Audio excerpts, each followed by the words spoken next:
Well, in the interest of time, Commissioner Schutte, you want me to go ahead and get started? Yeah, since we hit 9:30, we can go ahead and get started. If Gene can join us in progress, that's probably fine. Okay, so Commissioners, I want to introduce you to Lynn Richards. Lynn, we have as our chair, Kevin Schutte, Randy Netherland, who is from Belfair area. Kevin Schutte has kind of the west side of the county. Sharon Trask is more of our urban commissioner here in downtown Shelton. And Commissioners, this is Lynn Richards, who is with Blue Zones, and she'll be talking to us a bit about kind of what Blue Zones does and some policy things that we could possibly look at as we look at not communicable disease, because we've been really busy with that for the last couple of years, but let's look at chronic disease and those other conditions that we know affect us throughout our lives. So without any further ado, here's Lynn. Excellent. I'm going to share my screen.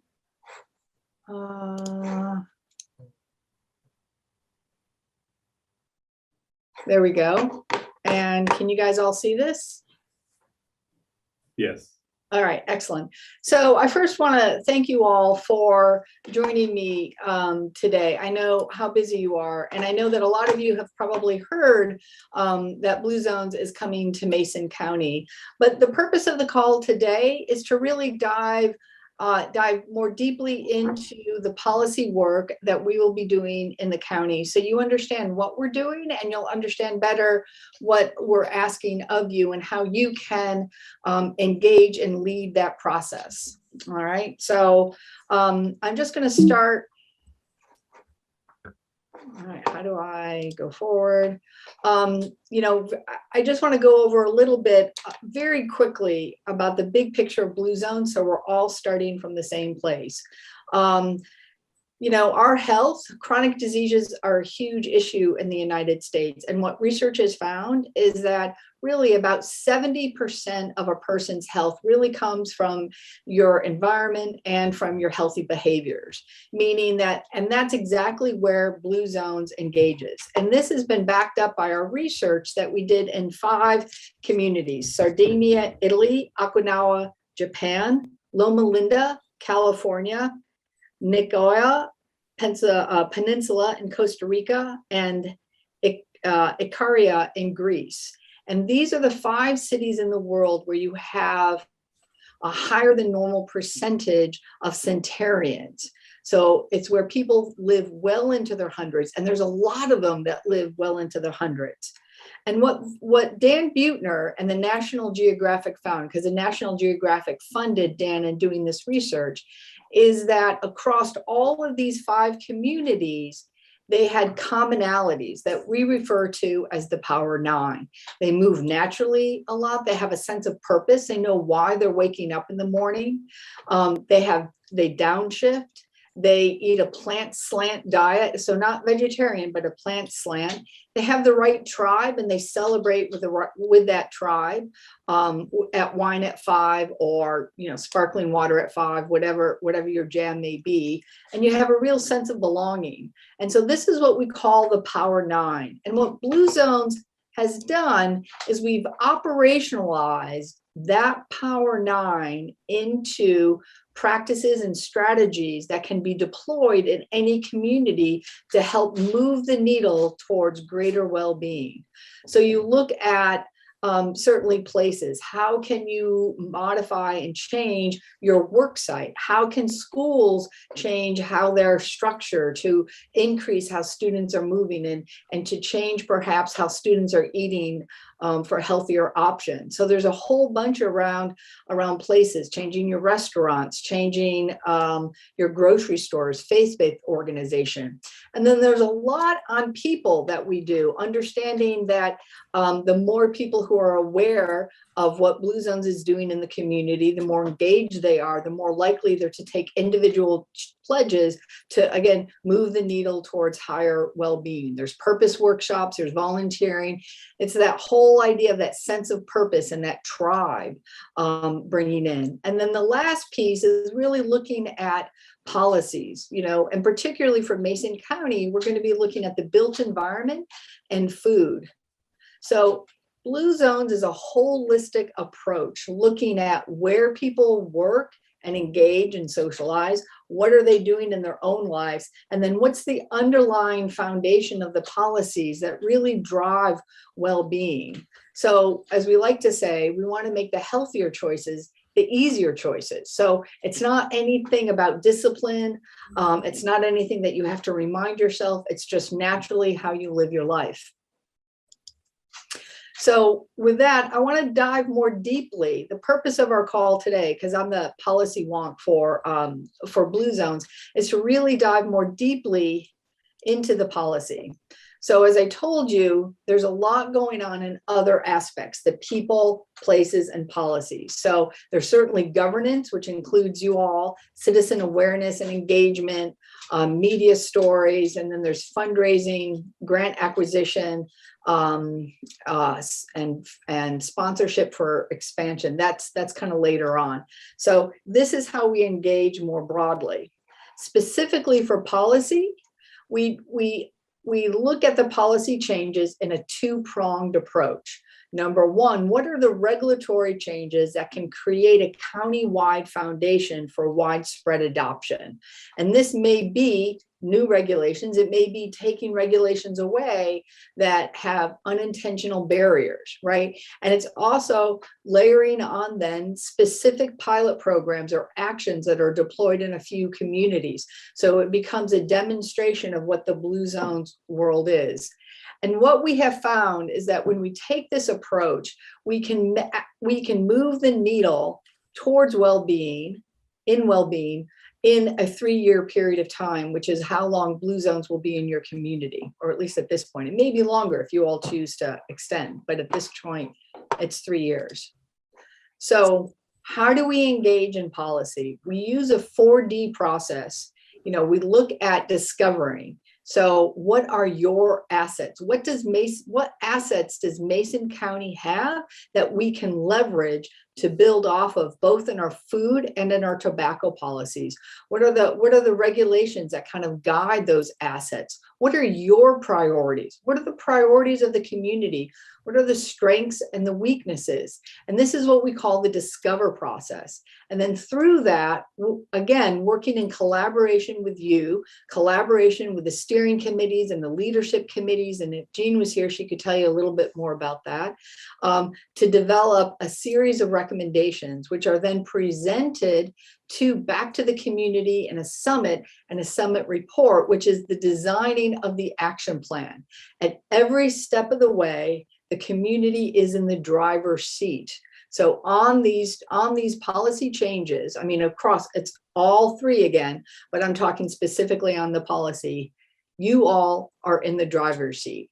The residents, the stakeholders, and particularly the political leadership of Mason County. So in the discovery, we do interviews. We look at thought leaders. Again, this is part of it for me to understand more of what your priorities are, and hopefully I'll be on site, and we'll have a team on site in the next 2 to 6 weeks. We do on-site focus groups. We look for broad inclusion of stakeholders. We hold a number of public meetings, and all of this is to understand where your priorities are, where and how do you want to live, work, play, and eat in the future. And then we follow up with stakeholders if necessary, and we fold all of that into a report. But I want to dive more deeply, and this is why I wanted to talk to the county commissioners. This is an example. It's just a screenshot of a portion of our built environment policy menu. And you see the goal that we're trying to achieve is encourage sociable places. And we do that by increasing access to parks and other recreation areas, increasing neighborhood spaces for gathering, and encouraging gathering within the public rights of way. And then to operationalize that, there are some programs, meaning non-regulatory, such as prioritizing trail network extensions or crossing within your capital improvement programs, or in some cases, there is regulatory changes that could be made, such as amending existing standards, such as your zoning code, to provide more frequent and smaller parks, such as pocket parks, et cetera, et cetera. these are just two examples. And so a rule is a regulatory change, a program is anything that's non-regulatory. And as I said, this is just one of 4 areas in which we engage: promoting natural movement, encouraging social gather areas, completing neighborhoods, and increasing housing options. There are over 66 possible policies to explore. So I don't want any county commissioner here thinking, holy moose eggs, I have to do all 66. No, this is why I spent so much time on the discovery process. We're going to go through here to see what you've done, what you haven't done, and then we work collaboratively with you and the stakeholders over what's most important to you. And so I just wanted you to see a snapshot of the kind of areas in which we'll be working. And then I wanted to show it to you for food as well.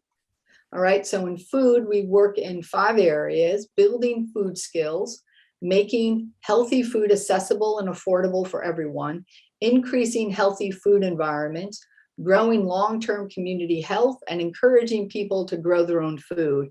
And again, I just took a screenshot of what the encouraging people to grow their own food is. A program could be for the county government to plant edible landscaping or pollinator-friendly landscapes on land that you own. Simple as that. If you, again, as a demonstration, a rule might be amending zoning regulations to establish and protect and expand community gardens and orchards on public land.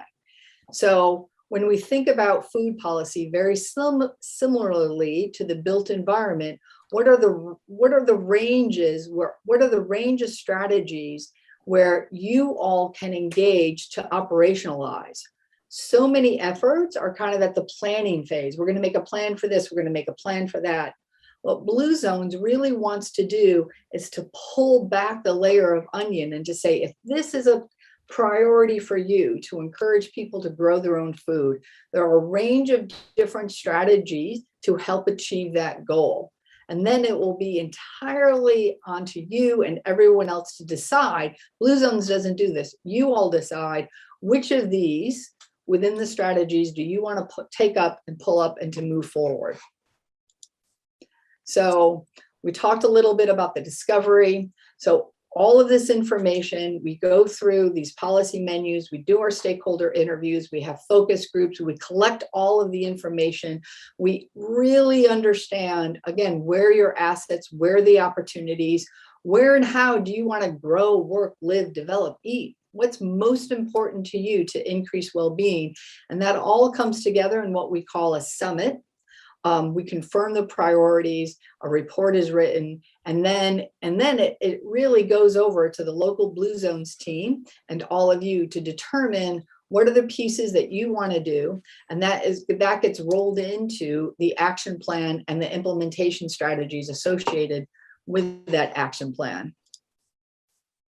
So action plan development, it's got goals, objectives, strategies, process and metric outcomes, and it's informed by the discovery work that we've done, the policy assessments that we've done, conversations with all of you, as well as kind of certification targets and the well-being index baseline report results. And this is work that we've done prior to coming into Mason County. Actually, I think we're in the process of doing it now. So I want to end again with this 4D process, so you understand that this is not something that is done to you. This is something that is done collaboratively.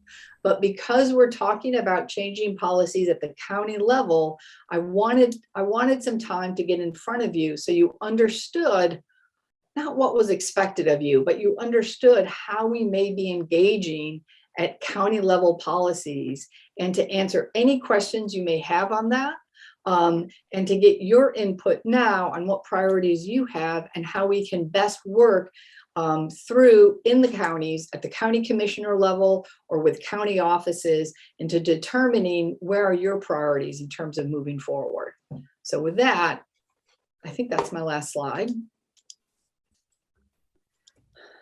Well, it is. My computer, my desktop is slow sometimes. Oh, and it just died. So with that, I'll take any questions and happy to go back to any slide. I know I went through that really quickly, but I wanted to be respectful of your time and to leave plenty of time to answer your questions. Great, thanks. Commissioners, I see Jean joined us. Jean, do you have any comments before we dive into questions or ask if there's questions? Thank you, and good morning, everyone. Thank you for allowing us to be a part of your meeting today. I'm pretty excited that Blue Zones has contracted with Choice Regional Health Network and that Mason County has been selected as a county to assist. I think everyone here would agree that improving health is a beautiful thing. And we are not here to overtake anything or upset anything. We're here to augment the good work that has already happened in the county. Great, thanks, Jean. Commissioners, any questions for Lynn or Jean? I have one for Lynn and Jean. How are you reaching out to Shelton? There are one incorporated city, and I know that they probably like to jump in and help where they can or provide input. So are you reaching out to them? Yeah, so we work collaboratively. Our Blue Zones team works collaboratively with Jean and her team, and we're in the process now of developing a list of what we call stakeholder interviews, which of course includes you all, will include the political leadership in Shelton, will include anyone who we feel has wants to engage in this process. At the same time, while we're on site, and again, I think our on-site visit is scheduled for the first week in April. I could be wrong about that. We'll also hold a public meeting. One public meeting in Mason, one in Grays, and then one in Lewis County as well. We're looking at each county as a standalone project. At some point, there may be efficiencies that can be gained. If this school wants to figure out how to do school gardens in Mason and this school in Lewis wants to do it, that may be combined. But at this juncture, we feel to best meet you where you all are and to best meet your needs, we're treating them as individual projects. So we haven't reached out to Shelton yet. We're in the process of that. And when we're on the ground, I'm sure we'll be having those conversations. So how did you determine who the stakeholders were? Jean? I don't think we have a complete list of stakeholders. Still gathering that important information. And as Lynn said, listening and hearing from you all and others as the discovery process happens. That's where we'll hopefully gather more stakeholders and have those interviews take place, et cetera. If I may. Yeah. So Commissioner Trask, we have Mason Matters, and underneath Mason Matters, we have the community forum, which, Dr. Stein helped us, launch a couple of years ago before COVID hit. And so we have kind of a built-in cadre of stakeholders that are already interested. So I think we can use that as a launch pad without having to do that much more recruiting.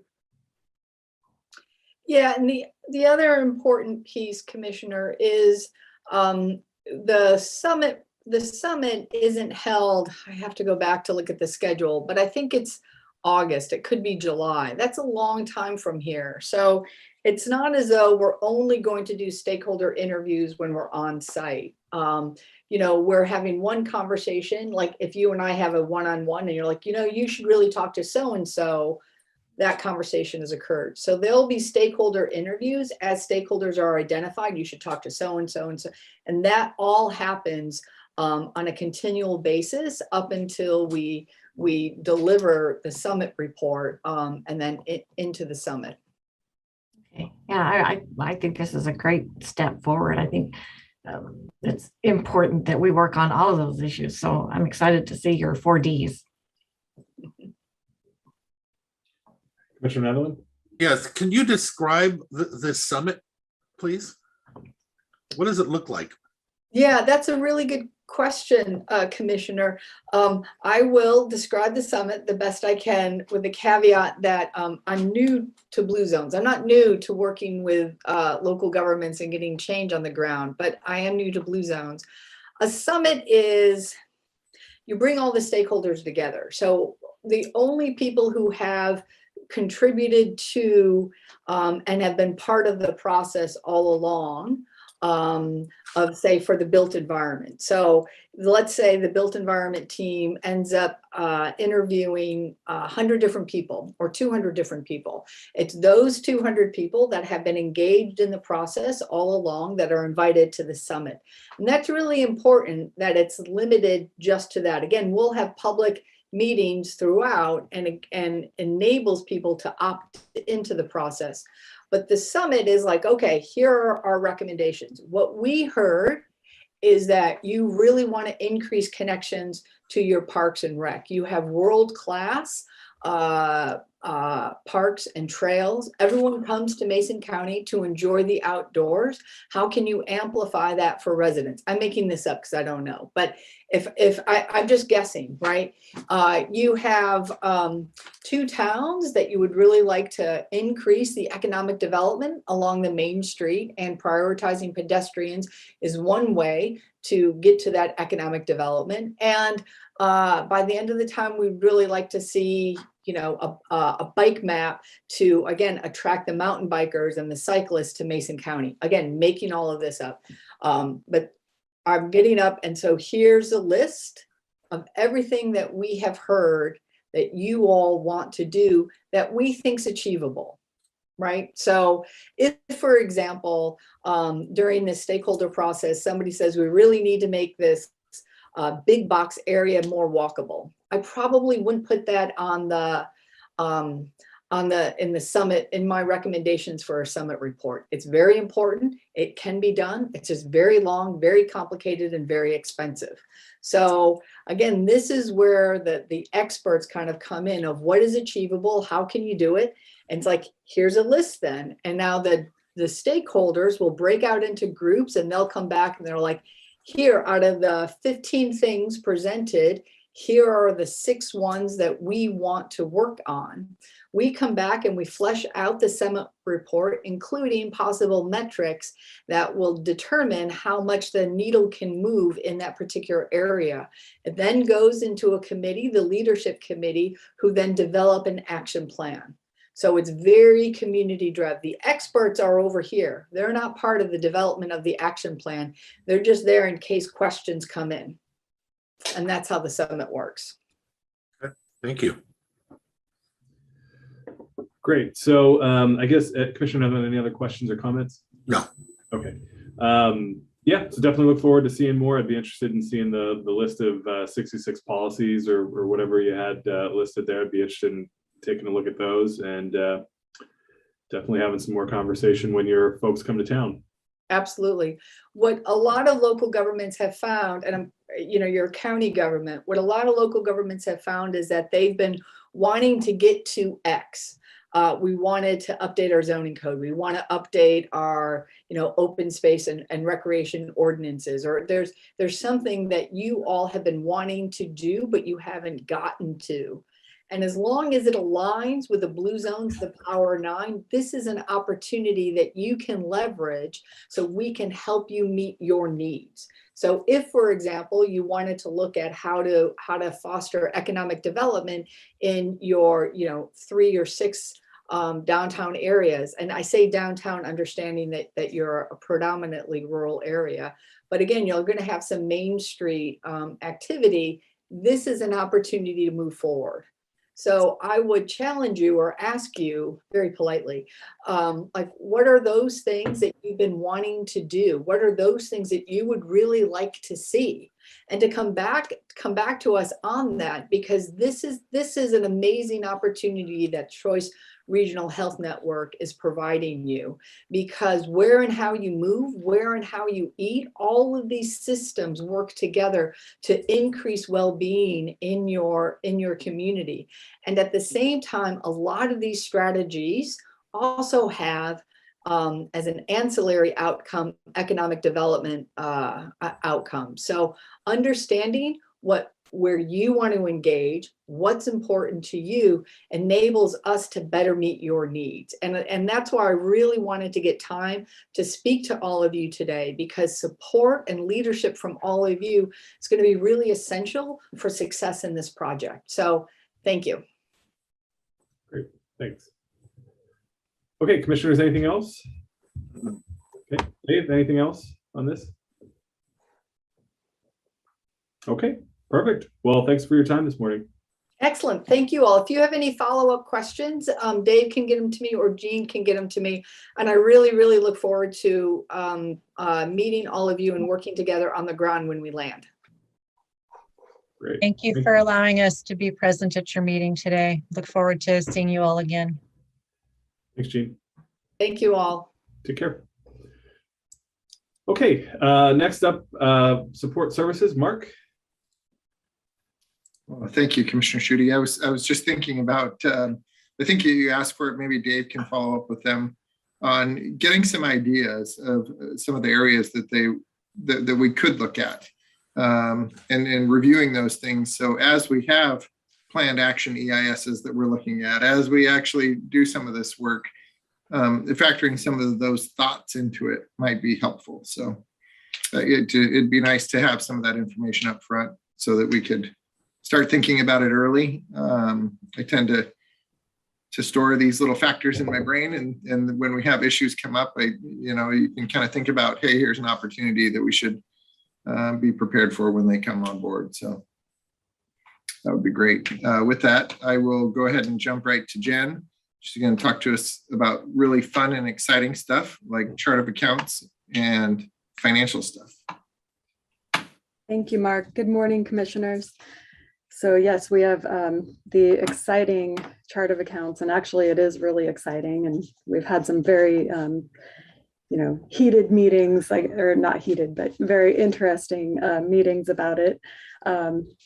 We are well underway in this project, but we're to a point where we're trying to figure out the special purpose districts and what to do with that with the treasurer's office. So it's a hang up kind of, but we'll get through it and get this figured out. But we wanted to give you an update on the timeline. So originally, when I had briefed this back in August, we thought, oh, this is going to be really easy and we'll have it done and implemented by the end of December for January 1st. And that was way too aggressive. So and this timeline that I'm presenting to you may still be too aggressive. I don't know, but I think we can get it done. I really think that we're at the hardest point right now. And so right now we're thinking that we can have a draft chart of accounts done by April 1st, and then get the subsidiary systems programming done and everything implemented by July 1st. So we will start meeting with departments in March to get more of their input. We have done that a little bit with the health department, and we need to meet with other departments, get a little bit of input. But part of the chart of accounts process is simplifying and getting rid of, every time somebody buys yellow paper clips, they don't need, that account that's separate from supplies. There's just going to be a supply line. And if the departments need to keep track of those yellow paper clips, they can have a project code. So that's part of the whole streamlining process that we're going through.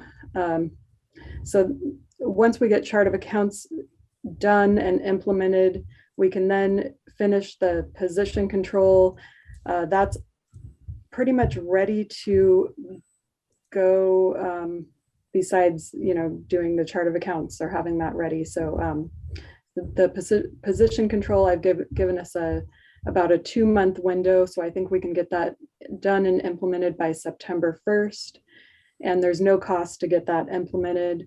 The next thing would be executime. the timekeeping system, and that will be a little bit longer process. I'm hoping we can get it done by January 1st, 2023. But again, that might be too aggressive of a timeline. Then we can work on the other modules like open finance. We own it, but we've got to get that chart of accounts done before we can implement it. And then the other modules that would be necessary to get public works on the same system, and then the health department and everybody on the same system. So that's the timeline. So are there any questions at this point from you, commissioners? Just a quick comment, I mean, looking at this, I mean, I know you're going to get it, practically perfect in every way when you get through this. This is a really big lift. And it's great to see the teamwork between the departments on this. No one person could or should have to do this alone. And so being able to see departments working together on tackling this project is really exciting. And I think it'll build a lot of forward momentum for us as you do complete this. Yeah, definitely. I agree. It is nice to be able to work with everybody and have those discussions in a civilized manner. Perfect. Okay, commissioners, any questions or comments? Great job. I know that you're working hard on this along with Paige and Leo and the treasurer's office. And so appreciate everybody jumping in on this. I think it's been a time coming. So it's perfect timing and good job. It's a great out the door project for Paige, I'm sure. And I don't know that anybody, Jennifer, ever thought it was going to be easy. They just knew you were going to do it. There's a difference. Yeah, Paige has really done an amazing job on it. Paige is incredible. She is amazing. I don't think there's anybody better to tackle this project. So she's really done amazing things. So yeah, we're lucky to have her for the time that we do. So yeah, the next thing that I have is the MCSO request for the Community Service Officer position, or the CSO. So that position, and commissioners, I had provided the estimate, the cost estimate, but I saw that it didn't make it into the briefing packet. So if you would like, I can share my screen and show that. Good.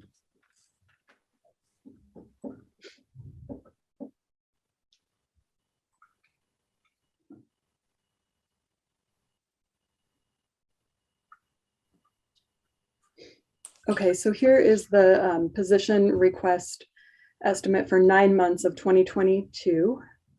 And so I did step 1, step 4, or the top step 7. And so the median budget impact would be, if we hired for this position April 1st, about $53,000 for 2022. And then in 2023, the median would be about $75,000. And I did, assuming that this position would get a step if they came in, at step 1, they'd be at step 2 in 2023, or step 4, they'd be at step 5, or they would be at the top. So, and this is based on the current contract. So, so these are the cost estimates, and there would not be a need to wait to hire for this position until the first budget amendment in June, since they'll have plenty of budget authority at that time. So that's all that I have. And then I did include the position description that was provided by the sheriff's office back in their briefing, which was in January 24th. So it is the correct position description that got ran by Debbie Gould as well. So are there any questions on this, commissioners? Commissioners, any questions or comments? Just real quick, they have room in their budget right now for this position, or? Well, so they do, because we have the entire year budgeted. So there's no need to add it. I mean, we would definitely add the position in June. That would be my recommendation if this position is approved. But they don't need to wait to fill that position until it's added to the budget, because they have the authority in there. Does that make sense? It does. Yeah. Okay. Okay, so and last year they had about 700,000 in wages, salaries and benefits that did not get expended. So, I mean, I don't think there's a fear that they would not have the authority, but it should be added in just to account for it. Right. Thank you. You're welcome. Yeah, Mr. Chair, this is why I was asking for it. I agreed with your comment about opening budget. I definitely was not interested in opening the budget, but I asked to see about the capacity because I believe that they would, especially in the beginning of the year. So I do think that this is not an issue for budget as much as it is the overall question of budget, of whether we would increase it in the overall, but not open the budget today, because that definitely would not have been a preferred option. With that being said, and knowing that they would have the capacity, and I believe that we were supportive of this at the end of the budget process, I'd like to see us move forward with allowing them to hire that position and adjust the budget as the budget comes through. Okay, Commissioner Trask. I know that this position is definitely needed up there. Belfair needs attention, and boy, are they getting it recently. So I would support if it was brought forward to us and it was supported by Deb and Mark and Jennifer to move forward. Yeah, so I'll just chime in too. I'm supportive of adding the position. I think my only concern wasn't on the financial side. I know that there's capacity. I think that's been shown and demonstrated here, and it's not even an issue for me in terms of just the need. I get the need for sure. I mean, I know we have needs, in the west part of the county as well that we need to address. My issue was, essentially, what does this entail then for other departments coming through, and then, also having priority positions and us being mindful of that, not just today, not just as we approve these, this position now, but even as we get into the 2023 budget cycle, we know that the need is infinite. For positions, every office has their list of positions that they want, and just basically a challenge back to this commission is how do we address that into the future. So that said, I mean, I do support this and I will support this going forward, but I want us to be mindful of sort of the not necessarily a bow wave, because that seems to lean in more towards on the budget impact, which I think we can mitigate here, but just the request bow wave, I guess, is maybe the way I'd describe that, and being mindful of that as we go forward. And I think that's why, and I agree with you, and I agree with your sound reasoning also when it came to opening the budget early. It just, none of that made sense. But when it comes to the position, that's why I keep making it clear that I think that it was basically something that we wanted to do last year. It just didn't get in the end. I don't think it opens it up as much as it could. And I want the rest of the departments to know that by me supporting this, that's not what I'm saying. It's not time to come running in with stuff. I'm supporting what we were supporting at the end of that budget process that did not make it in, but we had discussed, and I know two commissioners had even discussed it, but we agreed to, at the end, just to hold off. But we wanted it, we were going to do it. And so this is more of just an extension of last year's budget discussion.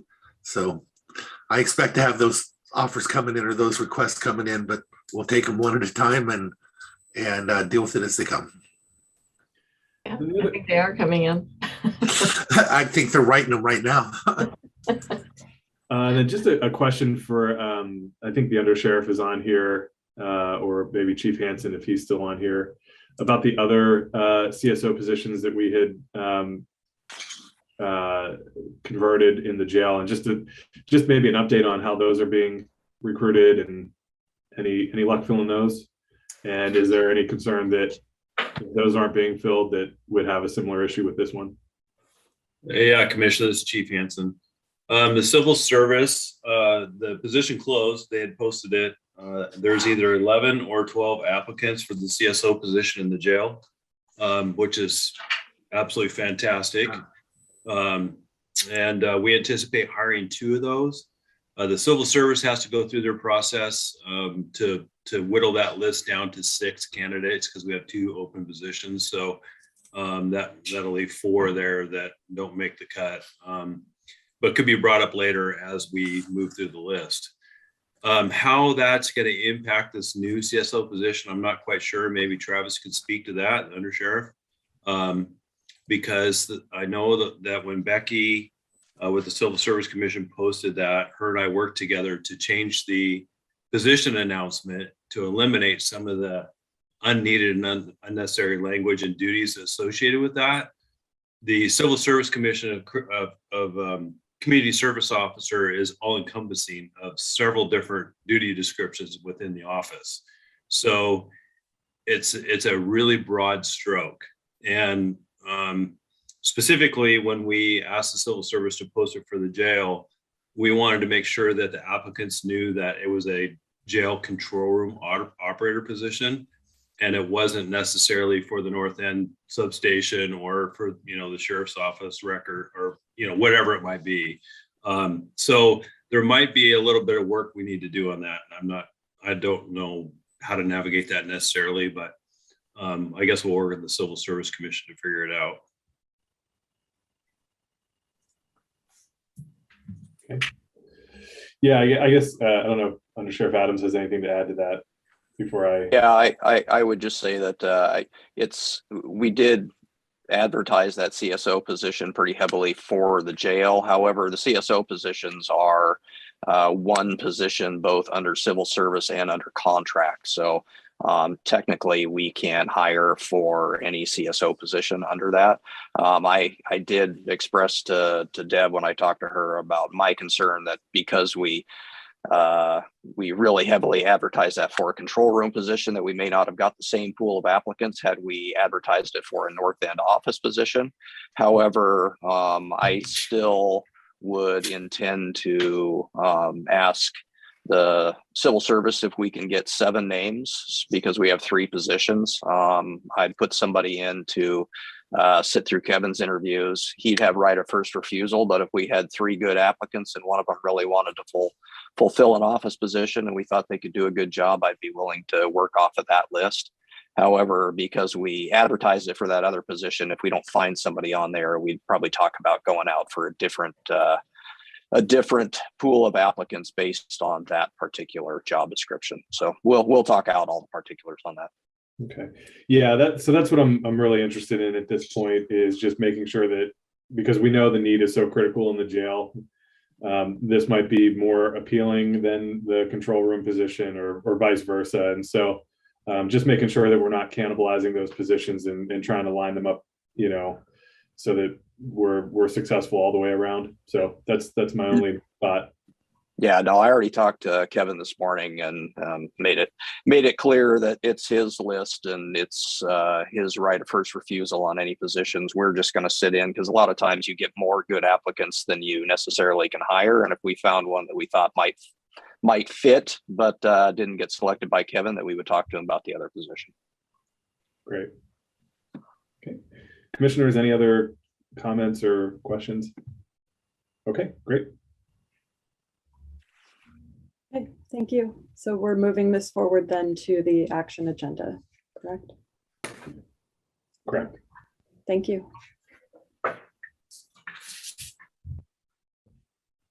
So next on our list, we have Diane to talk a little bit about CTG. Morning, Commissioners. I have the services agreement with Corrections Technology Group, CTG, and they provide the maintenance of the security systems at the jail.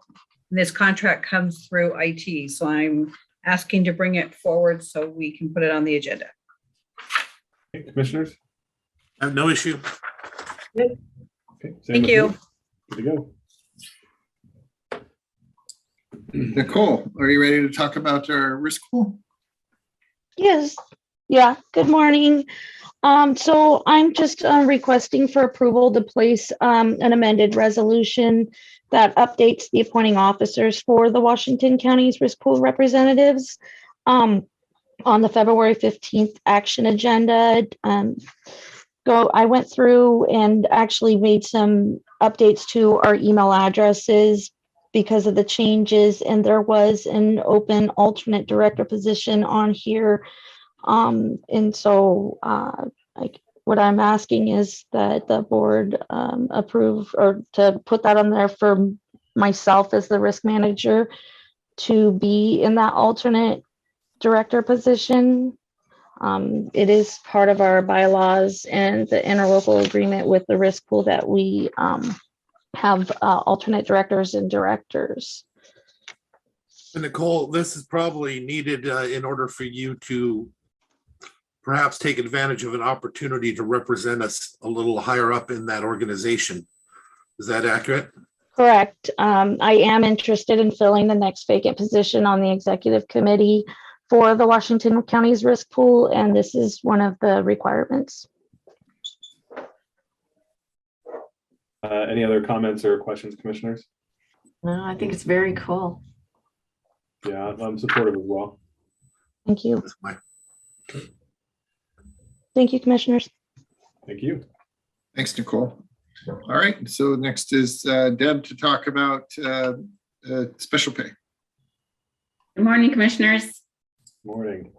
I wanted to talk about Nicole and her lead pay that she's been receiving during the vacancy of the HR director position. So Nicole has done a fabulous job, and she's a great resource to me. I have not been able to send her back to her full position because I'm relying on her a lot for historical data and a lot of issues in personnel that we're closing out. I would anticipate that we should be wrapping up that stuff by the end of February.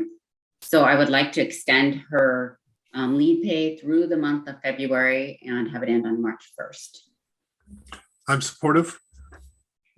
Nicole's pretty awesome. I'm Yes, supportive. she is. She is. Yeah, I'm supportive as well. Appreciate Nicole continuing to step up as part of the transition. So good to go. Great. Thank you. Okay. Any other items, Mark? No, that's all I had for you this morning. We do have one item for commissioner discussion that I asked Diane to put on for us today. It's a discussion of Senate Bill 5919. I had a conversation with Undersheriff Adams about a week ago about this piece of legislation that's coming through, and it would help clarify roles and responsibilities and job functions and that kind of thing for law enforcement. It's a legislative fix to some of last year's police reform bills. And so just want to bring that forward. Commissioners have discussion about first, Commissioner Trask, if this has been talked about at all at WASAC. I'm sure it has been, but if there's an opportunity for us to take advantage of our lobbyist services to learn a little bit more about this bill and how and if we can support it. Under Sheriff Adams, I don't know if you have any additional thoughts to help the conversation, but I know it went through an executive session last week in the Senate Law and Justice Committee. It has been amended, so maybe if you can talk a little bit about some of those issues and then the commission can weigh in. Yeah, you bet. So Senate Bill 5915 is a bill that's heavily supported by WASPIC and the other law enforcement groups. It defines use of force, which is important, and how that works for detentions, something that was very much curtailed through 1310 from last year's legislative session. The Senate bill did pass out of committee last week, so it is going to be moving forward. It was an amended version. The amended version, quite frankly, is not quite as good as the original version. However, there's still negotiation going on back and forth, and it, as we all know, still has numerous steps in the process. It is a competing bill well, it's an alternate bill with House Bill 2037, which is also going through and has different provisions. That is also an improvement to 1310 from last year, but it's not on the same level, and it's not our preference between that one and the Senate bill. So certainly would like to have any discussion that we can with the lobbyists about either Senate Bill 5919 or House Bill 2037. And there's a couple other House bills that moved out of committee that we would probably want to discuss as well. All of which would be great improvements for us from what went through in the last legislative session. Great, thanks, Under Sheriff. Commissioners? Yeah, I know that this bill it's been a hot topic at our LSC meetings with WASAC. And they also spoke about the amendment saying that, you know, it was okay, but not preferred. So yeah, I think it's great that we get Deborah in talking about this. Deborah Mangier, our lobbyist, have her sign in and have, so maybe if Travis, you could, or Under Sheriff Adams, if you could reach out to Deborah and give her your comments. Also, if you don't mind, if you could send me a list of the priority bills that you guys have, that way I can track them as well. Yeah, you bet. I've got a document right in front of me that's got the ones that passed out of committee that we're watching closely. Great. And then also let me know, do you support, oppose? If you know of any amendments that are coming that you're supportive of, that would also be very helpful. Okay. Yep. No problem. Thank you. Commissioner Netherland? Yeah, however we can help, I think we need to be ready to take advantage of any opportunity we can to support our law enforcement and actually be liquid on this, so that when they're calling on us, we're already prepared to go into action to make it happen. So I think this is so important to everybody in our community too, not just even law enforcement. This piece missing out there in the community is noticed and dealt with by everybody. So if there's any opportunities, I hope we just jump on it, move forward. And I am very supportive of doing whatever they need us to do on this one. Great, thank you. I'm on board with that as well.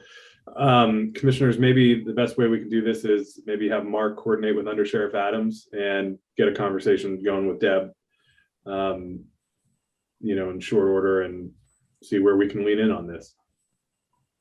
I spoke with Under Sheriff Adams earlier in the session and have communicated to Deb that they technically go through their association, and so if she saw bills that their association was supporting, that we would also be in support of those bills. And Sheriff Adams, if he had concerns about something that was being supported by the association that maybe our local office did not support, he would let me know, and we can let Deb know that here in Mason County, we may not be supportive of those items as much.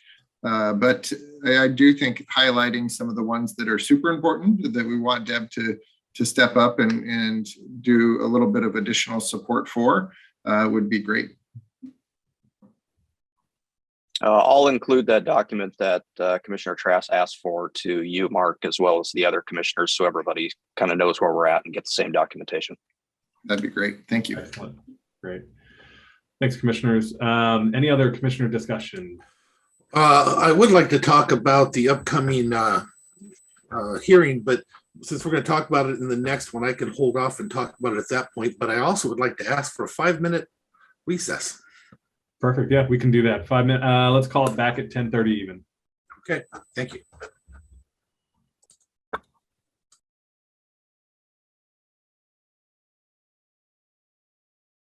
Okay, everybody ready?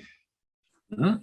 Okay, very good. All right, back into community services, and Dave, kick it over to you. Good morning again, Commissioner. So today we have Kel talking about the final EIS for Belfair. Good morning, Commissioners. Kel Rowan with Mason County Planning. I'm also joined this morning by Lisa Greeter and Kevin Gifford from the Burt Consulting Group. They've been working on this planned action with the county for the last couple of years. We do not have a formal presentation this morning, more for question and answer prior to the public hearing next Tuesday on the 15th at 9:15 in the morning.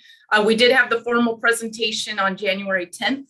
So this is a follow-up from that if you have any remaining questions.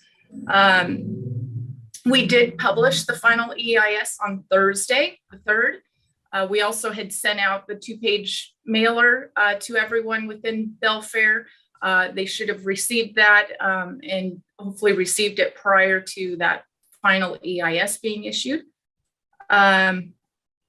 Next week at the public hearing, you will be voting not only on the planned action ordinance, but also on the comprehensive plan updates, the sub-area plan updates, and the development regulation amendments that we've made.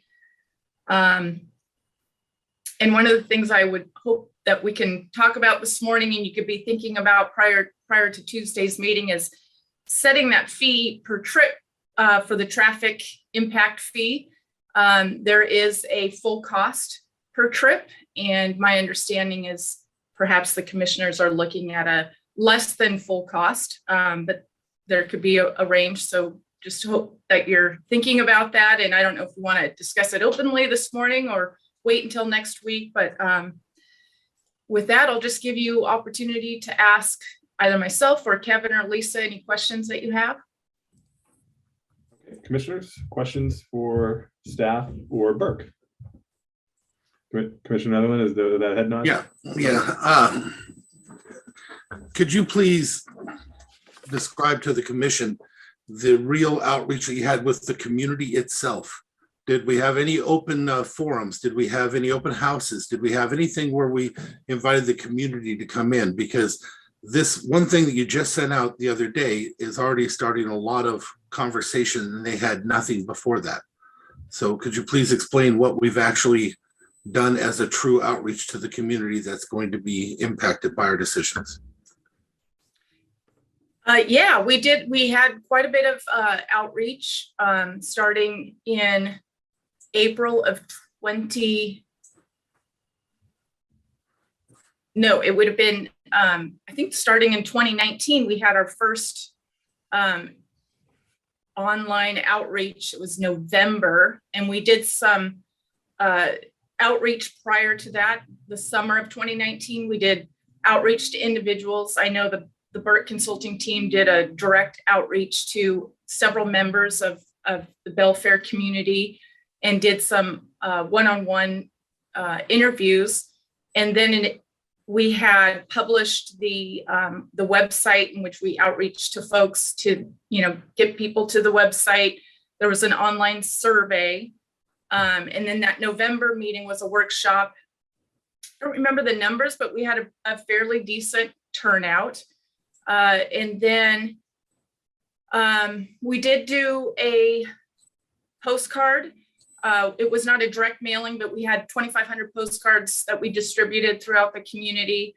That was later followed up by a postcard mailing to everyone within the city limits or within the town limits, which within the urban growth area boundary, which was also, we just did the 2-page mailer to that same list. There have been several workshops with the Planning Advisory Committee, as well as public hearings. And then, of course, with the board, there were briefings and some workshops. And then, in addition to this briefing, I did send out an email to the 3 commissioners and I believe Mackenzie that had a bulleted outline with those dates. So I could probably pull that up. No, I got it. To give you, excuse me? I did get that. Oh, yeah. Okay. So so that listed out the details with the dates and timing.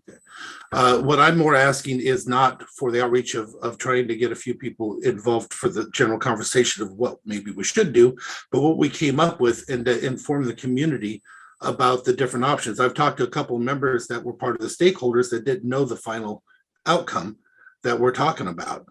They approached me on this. And so I guess my question is not, I understand you got contacted a few people, but there's a lot of people out there.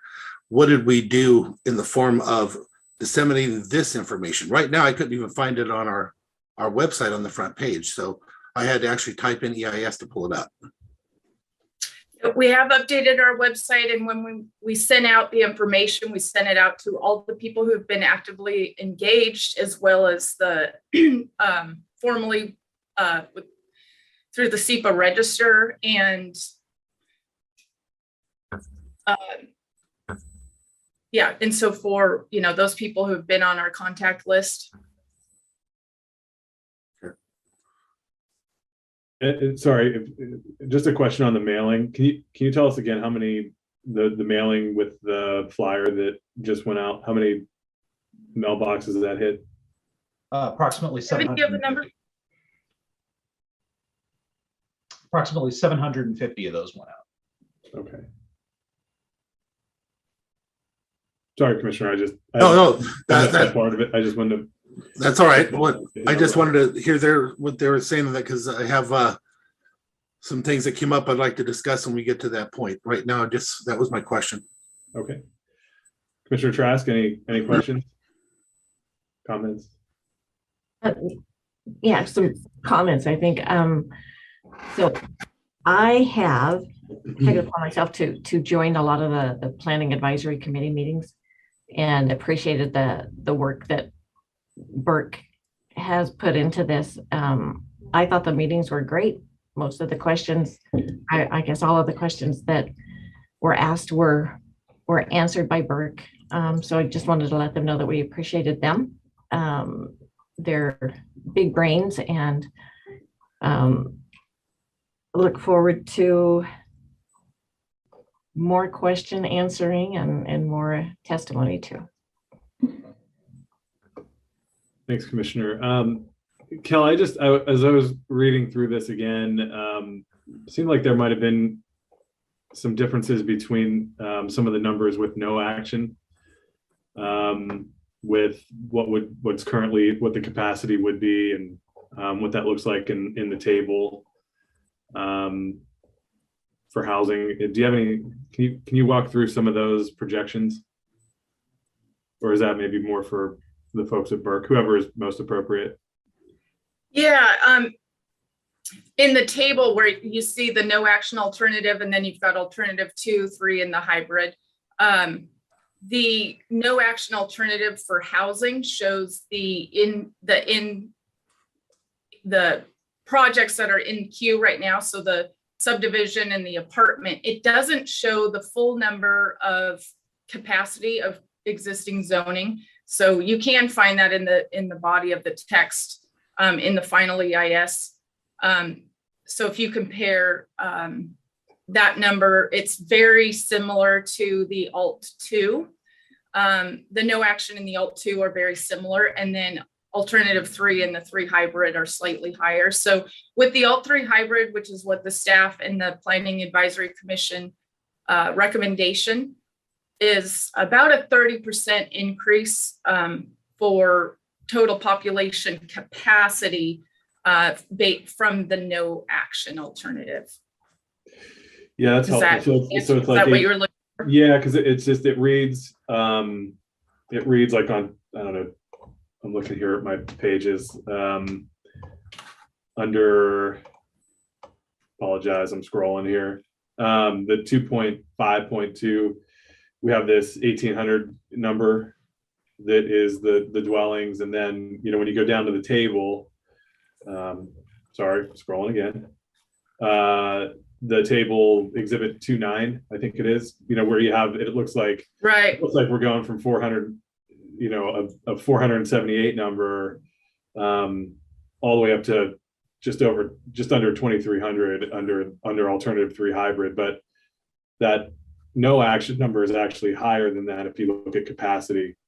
Right, the capacity number is 1,809. So if you see Alt 2 or no action and Alt 2 are very close, and then the Alt 3 hybrid 2274. So it's about a 30% increase in capacity. Okay. Okay. Yeah, that's helpful. Can I jump in real quick just to explain maybe to the commission why we did it that way? Because we understand that it looks a little confusing. The tricky part is for purposes of SEPA, and Lisa, feel free to jump in if I miss anything here. But I think one of the things that we had to account for was the planning target, the growth target that the county has assigned to the Belfair area, which is quite low. And so that was one of the things we were trying to accommodate with that no action alternative, because even though the capacity for growth is higher, the amount of growth that has been allocated to that location in the county's current comp plan is substantially lower. And so therefore, as a result, we're really only, the EIS only analyzed the no action alternative as essentially those pipeline projects that Kel was talking about. But we wanted to make sure that the EIS did note that even though we were only studying that small increment of growth under no action, there is capacity for more. So the no action is really about what's allowed under sort of your existing planning and regulatory framework, which is why then when we get into alternatives 2, 3, and the hybrid, then we're kind of looking at the full capacity, assuming that the county would essentially be amending the growth target for this area to accommodate the additional planned growth there. Kevin, I would just add to that the reason to do that is it gives us a lower bookend. It is a blend of your target and the pipeline development, so it gives us that trend, and then we can compare it to the other alternatives. And as Kevin mentioned, alternative 2 is very close in capacity, so it kind of gives you both. Great, thanks. I appreciate that discussion. So can I jump in? That brought up a question. So how do you come to determine the numbers for projected growth? Is that in our capital facilities projection, or is that through OSP, not OSP, OFM?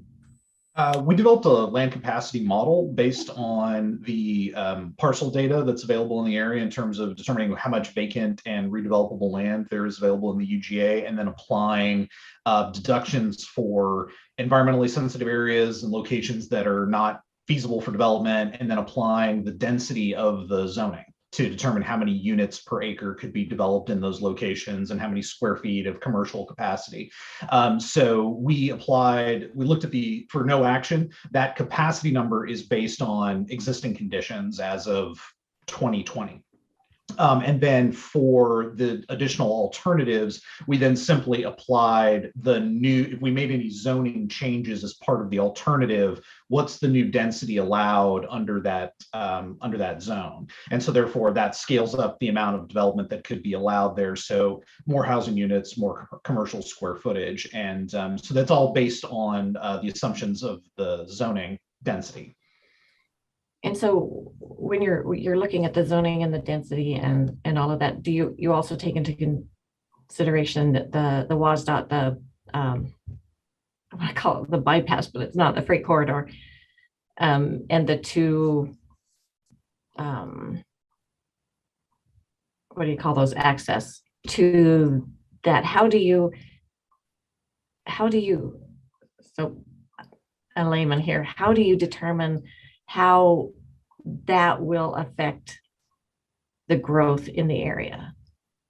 So the land capacity, so when we talk about capacity, it essentially assumes complete full build out under what your zoning code allows. So it's not a market projection to say like, this is what we think is going to happen in terms of the growth. It's essentially looking at just the maximum amount of growth that would be allowed. And the alternatives, the zoning pattern that is laid out in the alternatives responds to the coming bypass and the connectors. And so, for example, even under your existing zoning, there's a small node of mixed use zoning out near the location where the Romance Hill connector and the bypass are going to meet. And then the different alternatives varied the extent of that area and some of the zoning around there. And so each of those alternatives sort of responds to it in that way. And then the density that goes with that then flows through into the land capacity model, and we get our new numbers from that. Kevin, Lisa, did you want to? Yeah, I would say it's not really a maximum build out. It's a modified build out in the sense that Kevin mentioned earlier. We deduct critical areas. We don't apply the maximum density of the zone. We look at typical development patterns under single family, multifamily. So we're not trying to, we're definitely trying to understand what's feasible, but I wouldn't say it's like the top end of every density level. We also apply a market factor that not all parcels will develop. So the methodology was published in the draft EIS, and it's very common under Growth Management Act to apply a methodology like that. It's expected that you do that kind of capacity analysis when you do big sub-area plans or comp plans. And we came up with less growth than the capacity analysis in your Mason County comprehensive plan, but certainly more than the targets that were assigned to it. Great, thank you. Okay, Commissioners, Commissioner Netherland, did you have anything else to add? Yeah. I'd like to look at this again comprehensively of what we're doing, where we're at. Here recently, I attended a meeting on Saturday.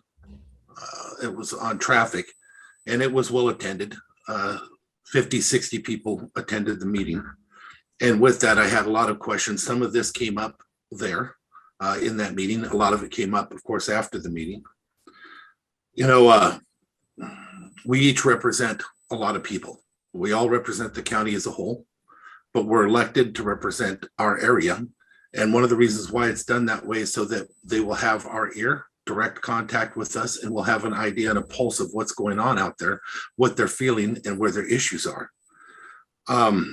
We've had different conversations amongst all commissioners where I've tried to express my concerns and what I'm hearing out there. And I don't know, I would assume that maybe they just didn't believe me on some of the stuff we were talking about. And that's why we had to end up having a much greater conversation. But I'm trying to let you know now, there's a lot going on out there right now, and I'm getting a lot of questions. I've had a lot of calls. I want to make it a point that with the new development on the Hill, I was getting calls anyway. I was getting a lot of calls from people that were very mad at us for allowing it. But yet everybody knows I'm not a no-growther. I definitely believe in supporting these opportunities, but I'm one person in the community. I'm not the community. And with that, I explained to them that they're just doing what was already allowed. We didn't change anything or make anything happen in order for that growth to occur. They're working within the parameters that we had. And if it had been a change, then we would have to have had a lot more conversations. So with that being said, I'm telling you right now, that public is out there again, and they have a lot of questions about this. And although we can make it seem like we're having a conversation with them, we are not. What we have is we have stakeholders, we have different people that have had conversations through the process, but the process is literally finishing last week again. We're getting information up until just a few days ago. And how do you get that out to the public? And how do you get the public's real perception of it? When we did the mobility plan, we sent it out.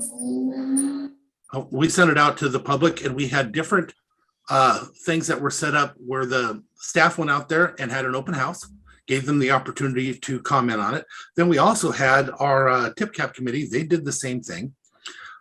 During the bypass issues, many open houses.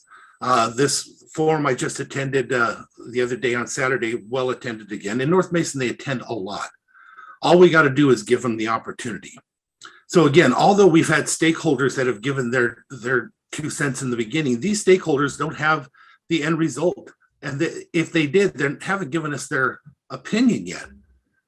We keep pushing things fast, and I don't see a need to push things fast, especially if it's at the expense of communication with those we represent. That particular area that we're talking about, 20,000 people go through there a day. Of that area, it is represented by Tahuya, Dewado, Grapeview, Allen, Pickering, Harstein, and some from even as far south as Shelton that go through it. They all have a right to have a comment on what they want for their community. Not the certain individuals, but the citizens themselves. Some people have used the term university place. Others have used the term Silverdale. I don't think either one of those apply, but that's the term they're using, and they have the right to use that and to have that conversation. We have the responsibility to have that conversation with them, not at them. We already know that a public hearing is made for action. It's not made for communication, and it's not made for back and forth. We had the conversation before. We did well with what we had, but that's not what it's designed for. We could easily take the time, not be in a hurry, go out and give the people their due. Have a public forum out there. Have just a town hall where they come in and you have easels set up and they give their different perceptions of phase of number 1, number 2, number 3, and let them give us their comments. We take their comments in and then we make the best decisions we can based on that. We haven't done any of that through this process. The citizen has not been part of this process at all. You've heard me say it before, measure twice, cut once. Even on our public page, you can't find this information. I had to go in and put EIS. I had Mark in here this morning to show him it's just not there. How are we actually giving information to the public if we don't even have these things available? And if we do, if it's only available 2 days, 3 days, I want to point something out. This is the largest, biggest change that we've had as a commission since I've been here. This is probably the largest, biggest change I've seen for rezoning or anything like that in the last, since this thing got established 2004. And we are not taking the time to have a public forum, to have an open house when we do things much smaller and we give them that opportunity. I guess what I'm saying now is you've seen some other comments. If you read those, and I know you did, this commission reads the information we get. And I know you read those emails, all 180 emails that came in. I'm sure you noticed a lot of them talked about the traffic impacts. They have concerns. It wasn't just the debt. It was also what we're doing up there. And I may not even agree with them, but I think they have the right to be heard on that. So I guess I'm calling on you and asking you, both commissioners, to please slow down. As was asked in that last meeting, what's the hurry? Slow down and do what we should do for something that is much less than this. Open it up to the public, let them have a conversation with us to tell us what they think about it, and then make our decision based on those comments as well. Again, I want to remind you, especially when it comes to a community, they should have the right to decide what type of community they want. Just because I'm a pro-growther doesn't mean that the community is. And they at least need to be heard directly of how they feel about these changes that are going to occur. I'm not speaking against these changes because there's some of the things that I can definitely agree with, but I am speaking against us rushing through this process without at least giving the public an opportunity. Personally, I'd like to see one up in North. We could set it up at the hub. We could set it up at the school. We could set it up however. I also think you should have one in the South. Commissioner Trask made a comment that kind of stuck with me a little bit a while back when we talked about this and going out. She said she wanted to talk to her community because they may have an opinion on what they want. I think she was talking more competition at the time, but she was right. Belfair is not a town. Belfair is owned by all of Mason County. And all of Mason County that's utilizing it or relies on it needs to have a say in something as major as what we're about to do. This is not a small deal. So please, I'm asking you to consider coming together with me and going back out to the public and giving them the opportunity, because I know you care about what they say too. I know you do. And please, just don't hurry something so important that it's going to impact all their lives forever because of the decision that we decide that we think they need best. That's what I have to say. So it's up to you guys next on how we handle this. As I said, I've been reelected in my community 3 times in a row. If you look on that wall out there, 150 years, there's only a few were elected 3 times in a row. Only a few that were elected 3 times, but even less that were elected 3 times in a row. I think that's because my community expects me to say these things and to stand up for them and say it, even if I disagree with some of the things they believe in. Please hear me and hear what I'm saying and understand that it is the community talking, so that the community doesn't have to stand up like we did before. Just please give them the opportunity. Thank you. Thank you, Commissioner Netherland. Commissioner Trask?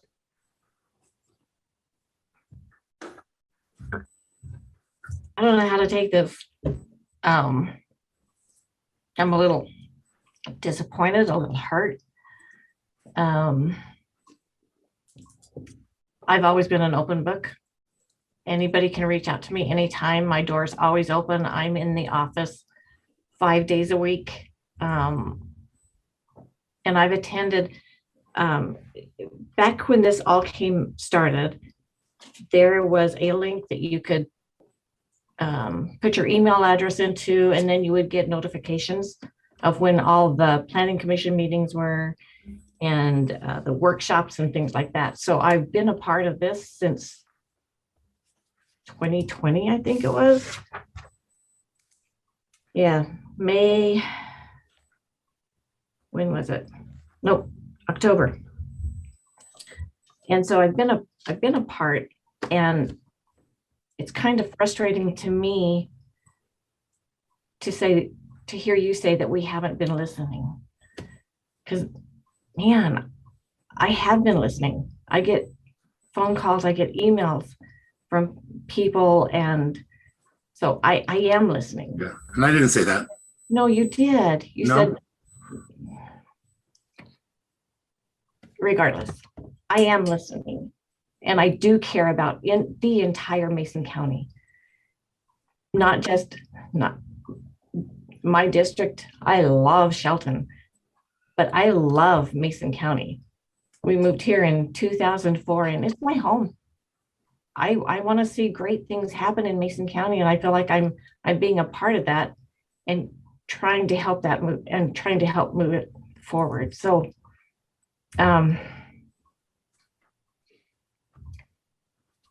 I'm all for public meetings. Let's do it. I mean, I stated that several times.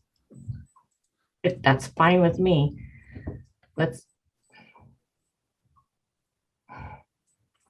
Commissioner, I want to apologize if you think I said that. I do. I want to apologize because that's not what I was saying. And there's no way you could have been not listening because they weren't telling you. They weren't talking yet. They didn't know. They're finding out now as we go through it. So I absolutely am not saying you aren't listening to them. That's not what I'm saying, Commissioner. As a matter of fact, I believe you are listening to them. And I think that's why I'm saying this today, to be honest with you. I believe there's a chance that we have a full conversation on this. If I didn't, I'd handle it a different way. So I want to make clear. And if anybody in the public thinks that I'm saying to my constituents that Sharon Trask is not listening to me right now and listening to us, that's not it. I'm saying that Sharon Trask hasn't had a chance to listen because we haven't had the meetings for them to tell her in a forum where they could actually address it. Putting a link on does not create public awareness. I wish it did, but it doesn't. But they just haven't told you yet. I think when they are telling you, you do listen. I know you have been responding back to all the emails and stuff because a lot of them are telling me that you are, and they're very pleased with your response, and they appreciate that you are listening to them, and they felt like you listened to them. So please understand that too. The community that's reaching out to me says you're listening to them. Appreciate that. Thank you. Well, this is an interesting thing. So only in government could we say that something we've been working on for 2 years is rushed. I think that's a really interesting perspective to have. And I know you have been around here a long time. And so maybe 2 years does seem like a lot, seem like it's moving pretty quick with some of the other decisions that have had to be made over the years. What I would like to do is I'd like to have some time to talk to our staff about what, first off, I'd like to hear from you what you think of, should be included, because we listened to you with the flyer. We were very agreeable to do the flyer, and that was what you wanted. But I would like you to maybe present to us what you would like to see in terms of a format. I'd like to get with staff a little bit and chat with that. I know we've extended Burke a couple of times. Timeline wise, we've extended them. We've added to that budget. We're well over $200,000 now onto this. And so we have expended a lot of resources on doing the planned action EIS. But I'd like to have a chance to talk with staff a little bit about what the options are. And with that, I'm going to say I don't want to cancel next week's public hearing just yet, or change anything. We've been advertising it. I think there's an expectation that we have it right now, and I'd like to revisit that on Monday. Once Commissioner Netherland has had an opportunity to kind of outline what he'd be looking for, and when we look at that up against everything that we have done to this point, I mean, are there specific things, Commissioner Netherland, that you're hearing that maybe they could address right now? Yes, some of them, I think we should take some more time to discuss and have staff talk to you about some of the things that we're hearing out there that I'm hearing. But also I'd like to point out is I agree with you, it's been going on for 2 years, but when it comes to the actual action of it, we didn't even have the document set out until a month ago, less than a month ago, or right around there. We just published it on the 3rd. You know, so to say that we've been working on it, yes, but to say that we've been ready to go to a public hearing without talking to the community, that's a whole different situation. The thing I would like to see is actually very simple. And I hope that it comes back with very little pushback, but we need to let them know what's happening here, what the 3 options are. Have a public open house. Is the easiest way I see it is you have an open house, you have 3 trestles sitting there, or maybe 4 or 5 with other things on it, and you have somebody that's sitting there. It's open for several hours at a time, so that we don't have to put everybody together in a room because of the COVID situation, and let them go through and ask their questions, leave their input, and then we take and listen to their input, talk about it as a commission, their input and what we thought about it and where it comes, and then make our decisions based on that and their information. That's what I'm hoping to look for. Again, I'm not actually hoping to stop it. I'm hoping to just have the conversation. People were so mad because of that development. They felt like they never got a say. And you heard the last one, they actually felt they should have a vote. It doesn't work that way. But we do need to give them the time to know what it is, so that we can tell them that we had a public forum, an open house, allowed them to come in, see it, hear it. And that's the best we can do as a commission. And it's up to them to do it at that point. But we do it in their backyard. But I'd like to see 2, though. I really think that Shelton, especially afterwards, I went and visited Nita's, and Shelton does actually care about that a lot. They have a lot of different opinions on it. They're not bad. They're not mad at anybody. They just had opinions on it. I was a little bit surprised, I guess. So when the Commissioner Trask had made a mention of that last time, I think that's why I asked him at the coffee shop and was surprised. Not that she was right. I wasn't surprised about that. You're right quite often. I was just surprised with how much they actually did care about it. So that's what I would like to see, something that simple. And I have no problem with working with staff. And if you're telling me we can revisit it on Monday, I'll just sit down, stand down, and we'll have the conversations and try and figure the best way to do it. I just appreciate that you were listening, and that you're listening to them, and that you're going to consider giving them the opportunity to tell you what they think and what issues they have with it, and maybe we can fix them, or maybe we can't. So do you want to share any of those issues? Well, one of the biggest absolutely is traffic. Without a doubt, it's traffic. And again, I don't agree with this. I'm just telling you what they're saying about, there's a lot of them that don't want nothing to change, nothing to happen. I'm not agreeing with that. I'm just telling you, you asked me what they're asking for, what their issues are. There are others that just don't like the process and some of the things that we've gone through, especially right after the sewer situation. It brought a lot of attention to capacity issues up there and what the people want. So there's a lot of discussion about capacity and traffic. I'd say those are the 2 main ones. And there's some other stuff that I would rather staff share with you, just so we don't turn it into a circus. Well, we don't want that. No. But I appreciate you guys hearing me and listening to me. I am comfortable with what both commissioners have said.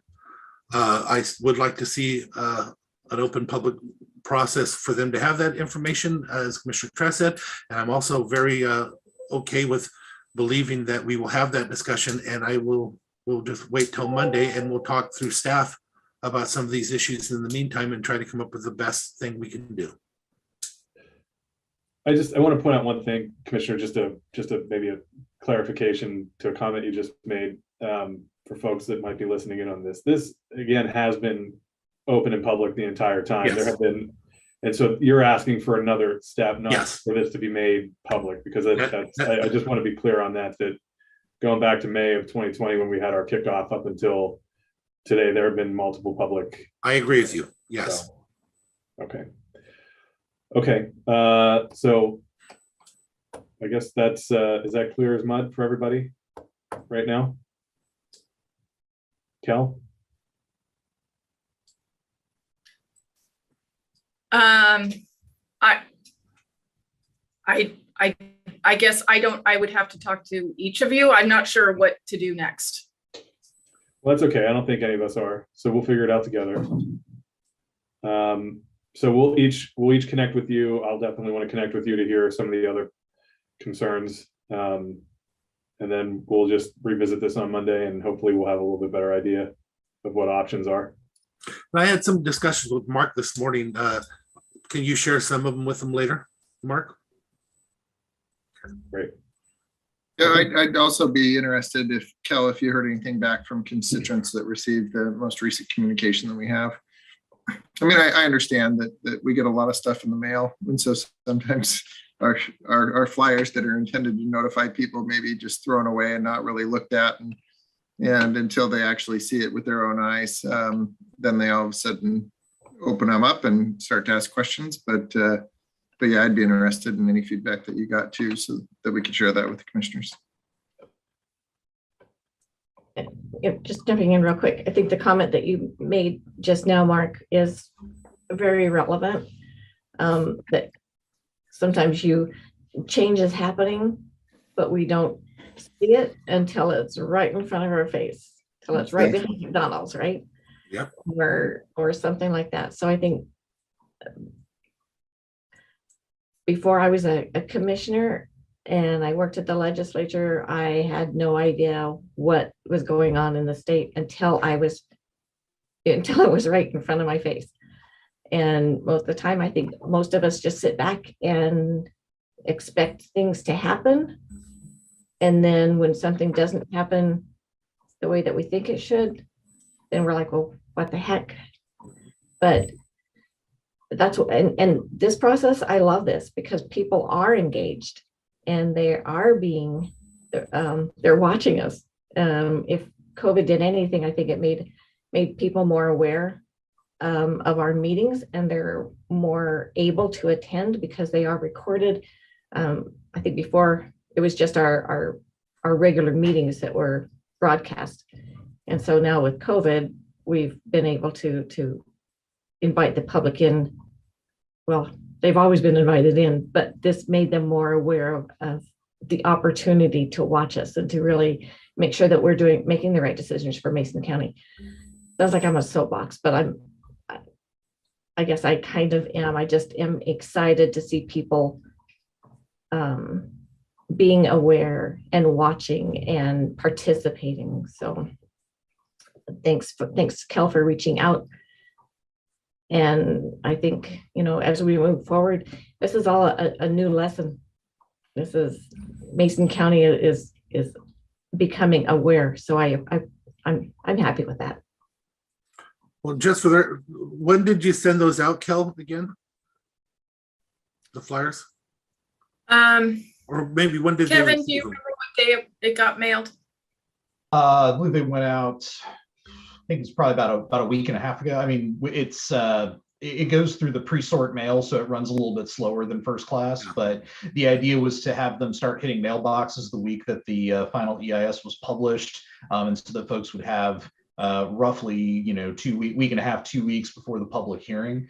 And I think just to clarify one thing too, is like this is the exact same mailing list with a couple of updates for any property owner changes that may have occurred since this past April, when we sent the exact same list of folks a postcard about the publication of the draft EIS, which contained all of the alternatives with the exception of the Alt-3 hybrid because it hadn't been developed yet.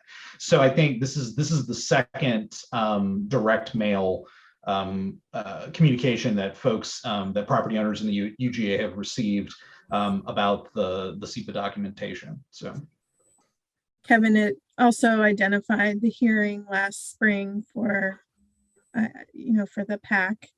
And now the board's hearing, and PAC did have an extra hearing in December as well. I myself, I think I only received my copy.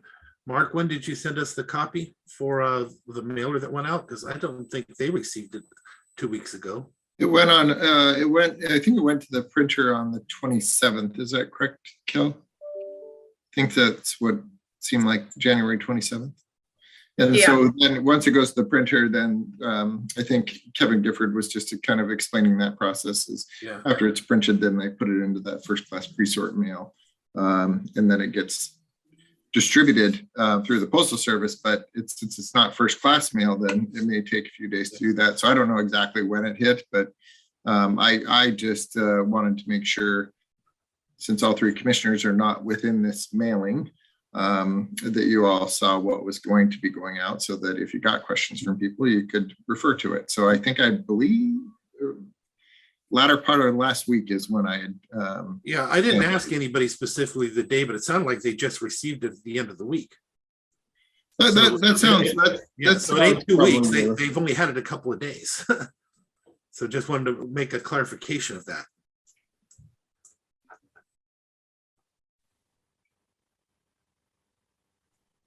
Okay, great. Any other questions for staff or Burke? Okay, Dave, what else do you have?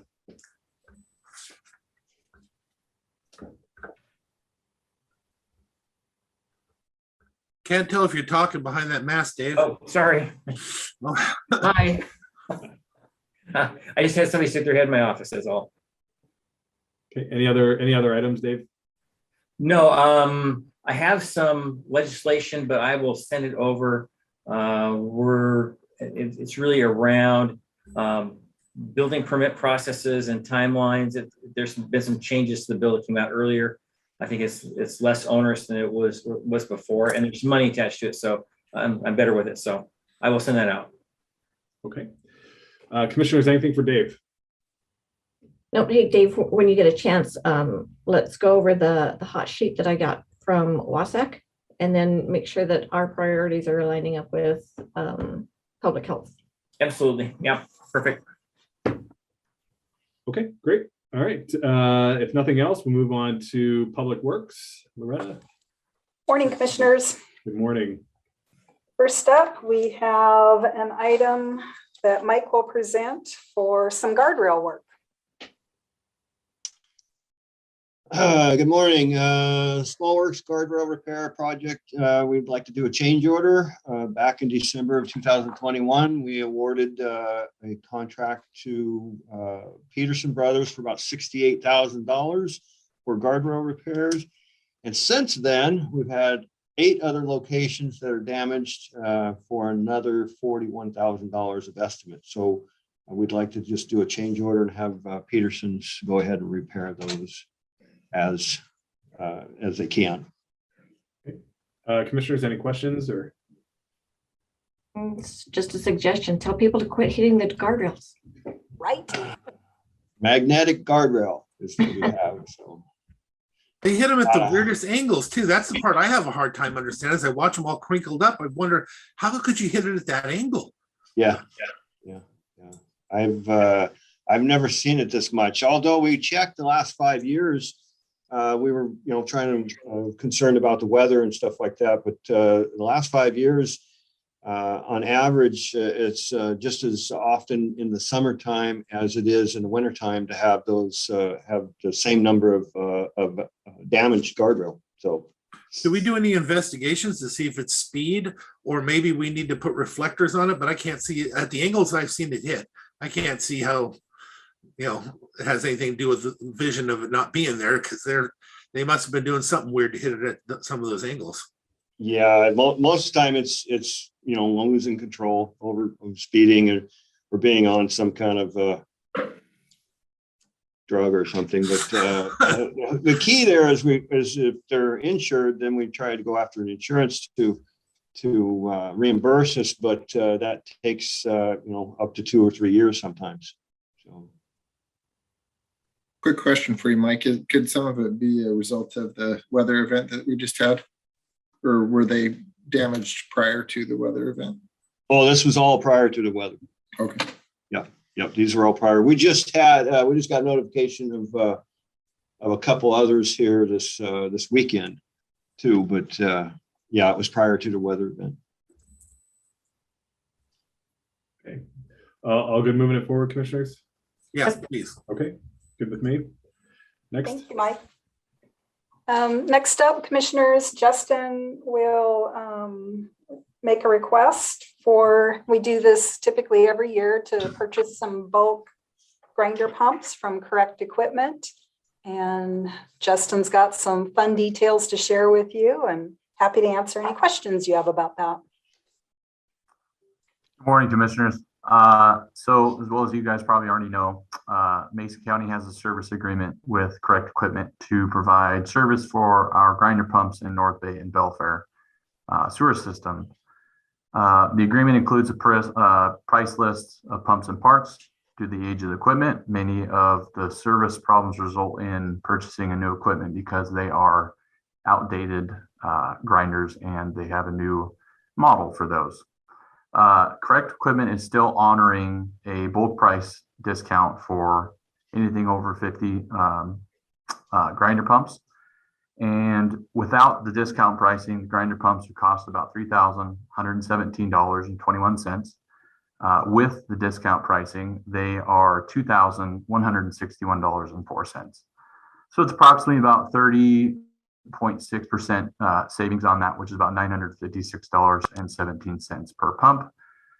We've averaged the last 3 years as far as what we've had for replacements in the system, and it's about 72 dry well pumps and about 8 wet well style pumps that we replace per year for North Bay and Belfair. With that, I am looking to try to get about 65 dry well pumps and 5 wet well, and that total comes out to about $151,594.36. And that cost savings, if we were not to have the bulk pricing, is $218,204.70, which is about a savings of $66,610.34. Commissioners, can that be done through ARPA? Yeah, I was going to ask that. I think that'd be a really good ARPA project. I think it's definitely it's infrastructure and probably from what I've read, I don't know that it would not meet those recommendations. So Do we have to have that exact answer before we can move it forward, commissioners? Do we have to have the funding? I don't think we do. I think we can move forward and then figure the funding out through the process. Mark, what do you say? Oh, absolutely. I think that it's necessary equipment that Justin and his team needs, determining opportunities of how we can fund it. Yeah, there are a couple that are out there for us right now. Then I'm in favor of moving forward. Trask? Yep, me too. Okay. Me as well. Okay. Thank you. Thank you, Justin. Thank you very much. Thank you, commissioners. Before you guys, because I don't want them to drop off if they're doing this. I had a phone call from a commercial entity in Belfair that had a sewer or some type of issue. Somebody we contract with came out, looked at it and started to say, because it's commercial, we actually don't have anything we can do. And according to this person, was just dropped at that point and left. I just want you to look into that if you don't mind and see, just because somebody says it doesn't make it accurate. And but at the same time, if we don't have anybody on call to be able to help that commercial person, we probably want to establish that, because that, especially this one, is a big daycare. That could be a lot of affluent problems. Yeah, and I know the incident you speak of, in the Belfair code basically said any commercial, it is their responsibility as far as anything with that is not residential. So it was communicated to the business owner. They had looked for some recommendations and, we necessarily can't recommend anybody. We said that there's been people that we have used in the past for, and I didn't know if they had any luck with that. So Can we go out and put together a list, like, a roster that we know of, just give them the roster in the future? Yeah, So they have yes, somebody we they can can. call? We can definitely do that. Thank you. Yep. All right, commissioners, next up, we are requesting to consider surplusing of 2 tax parcels in the Lynch Road, Taylortown vicinity. And Mike is ready to present on that. Yes, back in 2011, Mesa County acquired some right-of-way easements from a couple properties that are adjacent to 101, but south of Lynch Road. And the whole ideal was to try to get a north-south road between Lynch and the Olympic Highway. I believe the DOT was working with us on this process. Well, it ended up the DOT actually did the improvements to Lynch off the highway itself with the acceleration and decel lanes. And so the project was was dropped. We didn't purchase any additional right-of-ways. There's just these 2 small ones here. So the property owners recently has reached out wanting to reacquire the right-of-ways. They want to develop their properties. And so with talking with staff, we don't see any reason for us to really retain these 2 little right-of-ways. So we checked with the chief deputy prosecutor, and according to Mason County Code, they would allow us to directly negotiate with the property owners if the board would approve the surplus. So what we're requesting is to actually set a hearing, a public hearing for that process, March 15th, 2022. So you asked instead of hearing though to surplus the property, but the actual process you'll surplus it, hopefully is still up for, because I'd love to find out what the actual value is before we go out and start negotiating and stuff like that. Absolutely. Yeah, I'm in favor of putting it hearing together for a surplus. Yes. Yeah, me too. I have some questions because I don't know. I've seen for sale signs on those properties, and so is it just the right of way that they're asking for? Yes. Yeah, it's like I believe it's, I can't remember. I believe it's 40-foot wide strip of land, just a right of way. We asked for an easement. And the reason, what's driving this, commissioners, is that the property, they have plans to develop a business on these 2 parcels, and there's an existing well on site. So between the setbacks from the well radius, which I understand they've already received a variance approval to reduce that radius from the standard 100, and then the setbacks from the right of way, makes it very difficult to get all of their improvements on site without further variances. So that's the purpose, or that's what's driving the request to vacate or to purchase back this easement. So how would access? How would they access the property? Because that's all. It's not easy to get back here at all. They still have legal access, Commissioner Trask. There's an easement to the north and to the property, and they would still have improvements to be made. But it's, I believe what the issue is how setbacks are measured from an easement versus county right-of-way.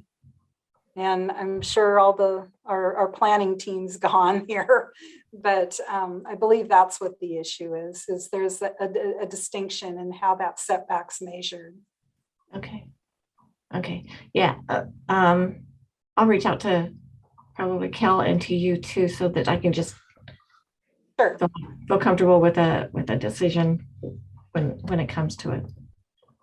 looking at the angle of that property from the highway, it looks like they have issues anyway with the highways right away, because you're not going to usually angle a piece of property like that unless the Washington State owns that angle.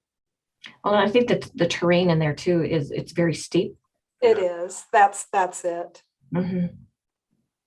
And so the state already owns that other piece to the Yeah. west of that angle to maintain their slopes.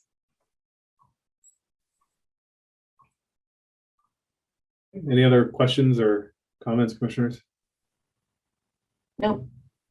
Okay, sounds like we're good to move forward on that hearing. Thank you, commissioners. And we'll follow up on the specifics on the land use side. Great, thank you.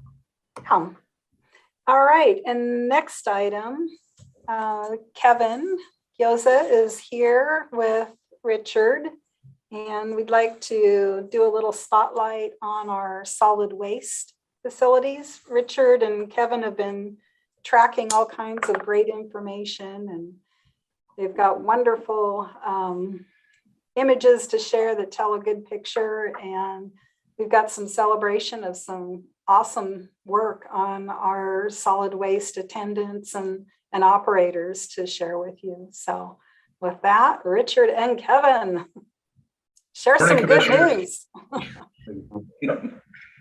All right. Well, first I'd like to share my screen if you will indulge me.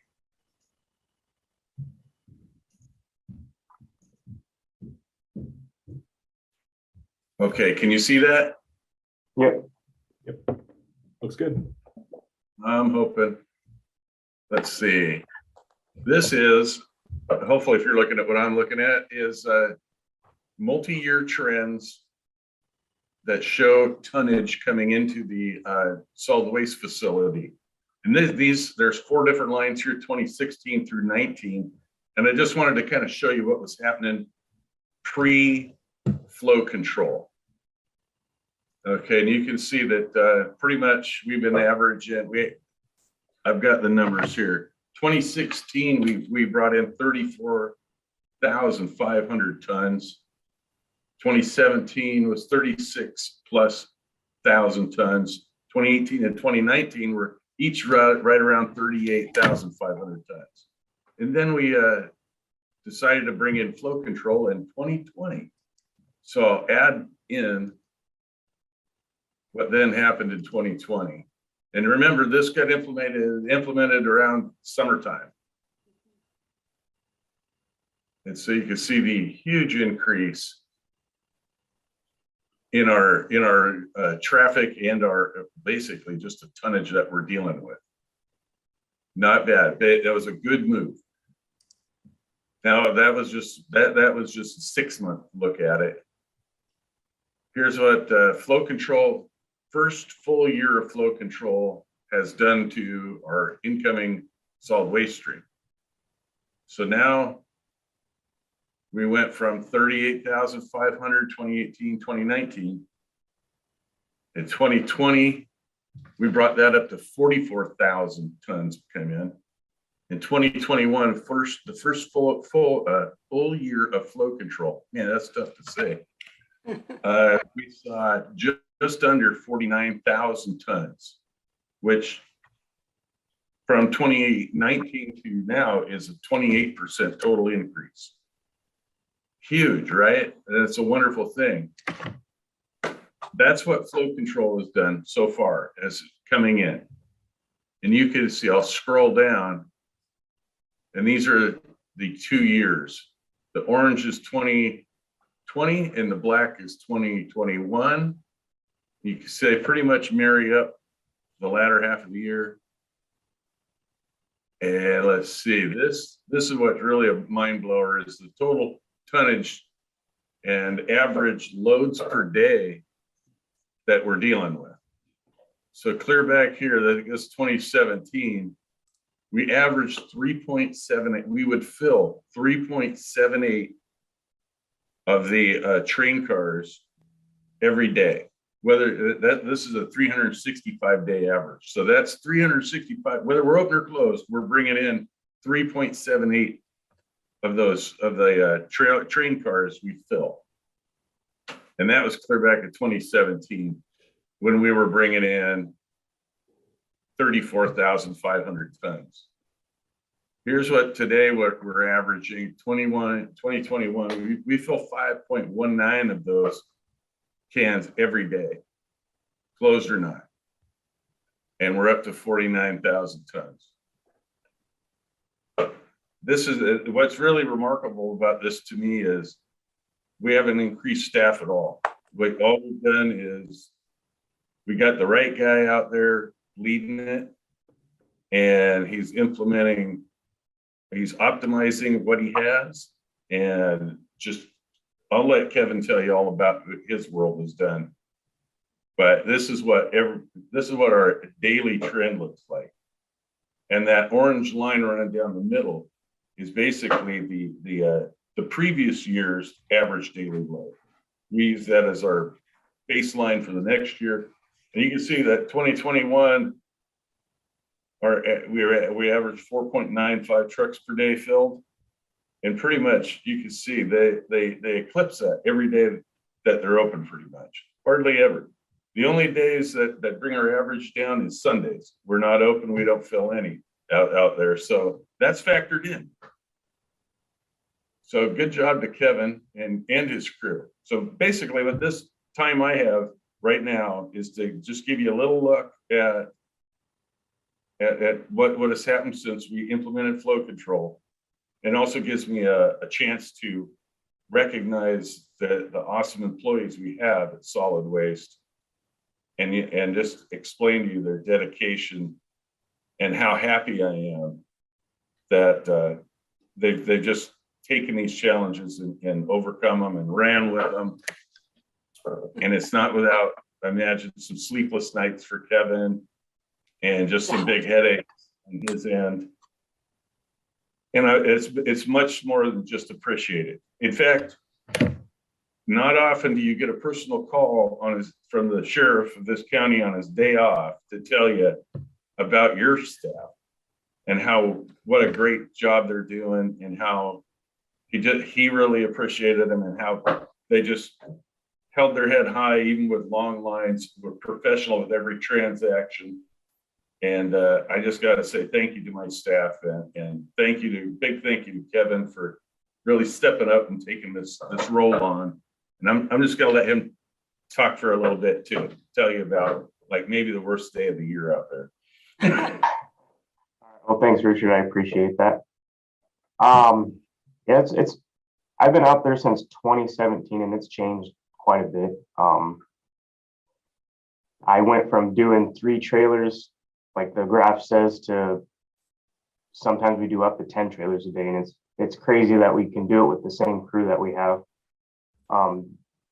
I think I really want to specify on the certain day that we had a couple weeks ago with Mason County Garbage being closed and not running, and then with us having a couple days of closure, we ended up doing 12 trailers that first day.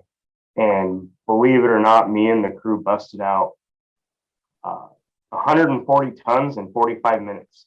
We opened up about an hour early to let Mason County Garbage get in so we can start getting them out to get everything cleaned up.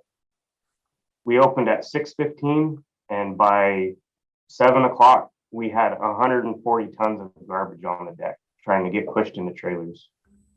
So we ended up doing six trailers, I believe, that morning, plus our regular 6 from later on, which was pretty amazing. And I had all the guys come in, we worked together and just pushed everything out. Went pretty smoothly. We were all pretty tired by the end of the day, but working with Chad and just being in communication with everybody has definitely helped out with it. It took us, I believe, Thursday, we finally caught up with everything after all that, for that I believe it was 2 weeks about Mason County Garbage not running. It took us 4 days of doing 8. I think we did 12 trailers the first day, 10, and then 8, I think the third day. And then there's just a couple extra compactors that came in that day after. But that one was a pretty pretty good day. Another thing that I did to keep everything rolling is I changed the schedule around a little bit. I got busy days that I keep an eye on. So what I did is I got with the operators out back and asked them if we can work on a schedule to get change together. And we all came up with one. I went over it with Richard and Loretta, and they are happy with it. And it's actually seemed to work out very well. There's never one person by themselves anymore, which before that was an issue. There would be one operator out back by themselves for their first full hour in the morning, which it worked, but sometimes there's a line first thing and that operator would get his butt kicked. But I got it now to where there's always at least 2 people there all day, every day for the operations out back. The booth attendants, we've got that pretty squared away too. We got rid of the extra help, which was hard to keep them going. Being on call, not ever knowing when you're gonna work, it was kind of hard to keep them on. But the extra position that we opened up, it's actually helped a lot. I've got a lot of compliments on it, and everything's going smoothly with that too. That's pretty much all I got to talk about. Unless you guys got some questions for me, I can answer them. Well, I do have one thing I'll say also is your booth attendance that day that you filled 6 trailers in the first 45 minutes and 6 more the rest of the day. That person in that booth is there for 10 hours. They have a 10-hour shift, and they actually serve 465 customers coming in, 465 going out. Yeah. I mean, they're there for 600 minutes a day. 930. They had 930 customer interactions. It's pretty amazing for all day long. That's tough. That's usually a really busy Saturday for us, and we usually on a busy Saturday we get 400 plus customers. But this was a Monday, including all commercials also. So that was pretty wild, that seeing that number for a Monday. I see Mark's hand up before I ask a question. Is that an old thing or? Nope. I just was waiting for the time to ask. Could you give me the elevator speech of flow control? What is flow control? So flow control was the way it worked before is Mason County Garbage worked up north, like the Belfair area, and they would take all the trash up there to Kitsap transfer station on Mondays, because that was their area on Mondays. And when we implemented flow control, that was when they had to start actually bringing all Mason County garbage to our transfer station. Commercial garbage. Commercial. Yep. Not residential. No, right. Just the commercial, just Mason County garbage. Great, thank you. Now, what happened for my question? I take it we have an economy of scale. The more we have, the more we don't make a profit, the more we have to reinvest in other needs that we have within that utility. So with that being said, being closed on Sundays, how much do you think we're losing there? Because I know that the one in Kitsap is open. I don't know how they run it out in Thurston. Where's our nearest station outside of Shelton for drop-offs into Thurston? We've got Union. Is that what you're referring to? No, outside of Mason County. Oh, gotcha. Yeah, Kitsap County gets a lot of people on Sunday from Mason County. Okay. And I just wondered if we have the same thing down here. See, Mason County, the garbage up in Belfair is a little different until we finally get established with some type of a weight system, a scale system.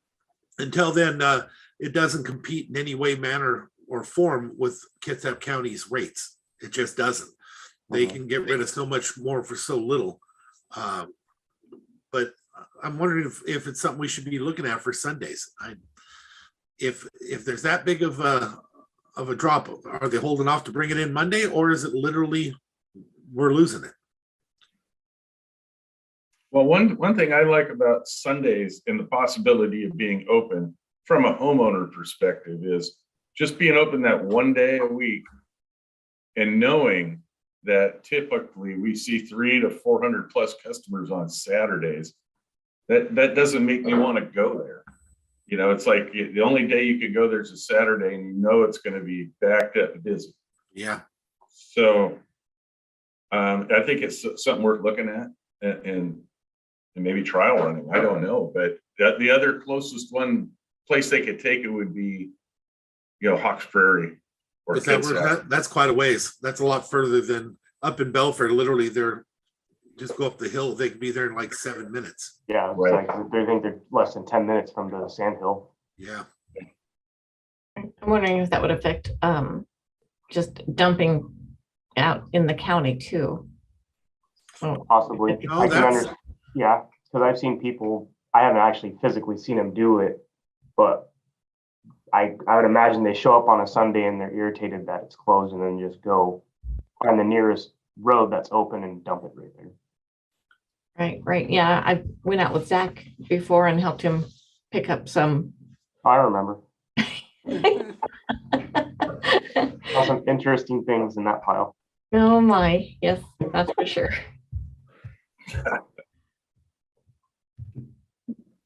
Commissioners, a couple of other really quick items related to solid waste. Kudos also to Kevin and his team for maximizing the weights in our trailers and getting the best out of that. Also, our ER&R folks and operators from solid waste got together and have worked hard on just equipment operations, and it's paying off. You might remember paying some hefty bills for equipment repairs and or replacements, and I'm sure that'll still be the case, but it sure seems that our dents and dings have been slowing down. And again, hats off to the operators and in their careful and good attention to the equipment. And then the last thing, our contract with Republic Services allows for 4 days of free disposal and up to 3 days of disposal for debris from when the governor declares an emergency. And Richard and Kevin have been doing a great job in tracking and taking a look at, well, how much are we really utilizing this awesome contract provision? And it turns out that we're pretty well underutilizing that. I believe about a quarter of what we could be doing, Richard, is that right? Yeah, exactly. And so I know every year in our coordination with United Way and the health department, we refine and figure out ways to maximize that. And this year is no different. So Kevin and Richard, maybe a quickie on what you're planning to do to make the most of our contract provision. Well, Kevin, you want to take that since you've been coordinating with solid. Now that was a look. Go, Kevin. Okay, which one are we referring to again? I had a phone call, so I was trying to take care of that at the same time. Sorry. Just a quickie on the day of caring and the free dump day, the coupons. Yeah. So we had a meeting with Alex, Wendy, and I can't remember the other gentleman's name that was there, but we actually brought the old vouchers up and we just had a meeting so we can discuss some things to try to make them go more smoothly this next year. So we upped the weight on them to, instead of being 1,000 pounds, we upped them to 1 ton apiece.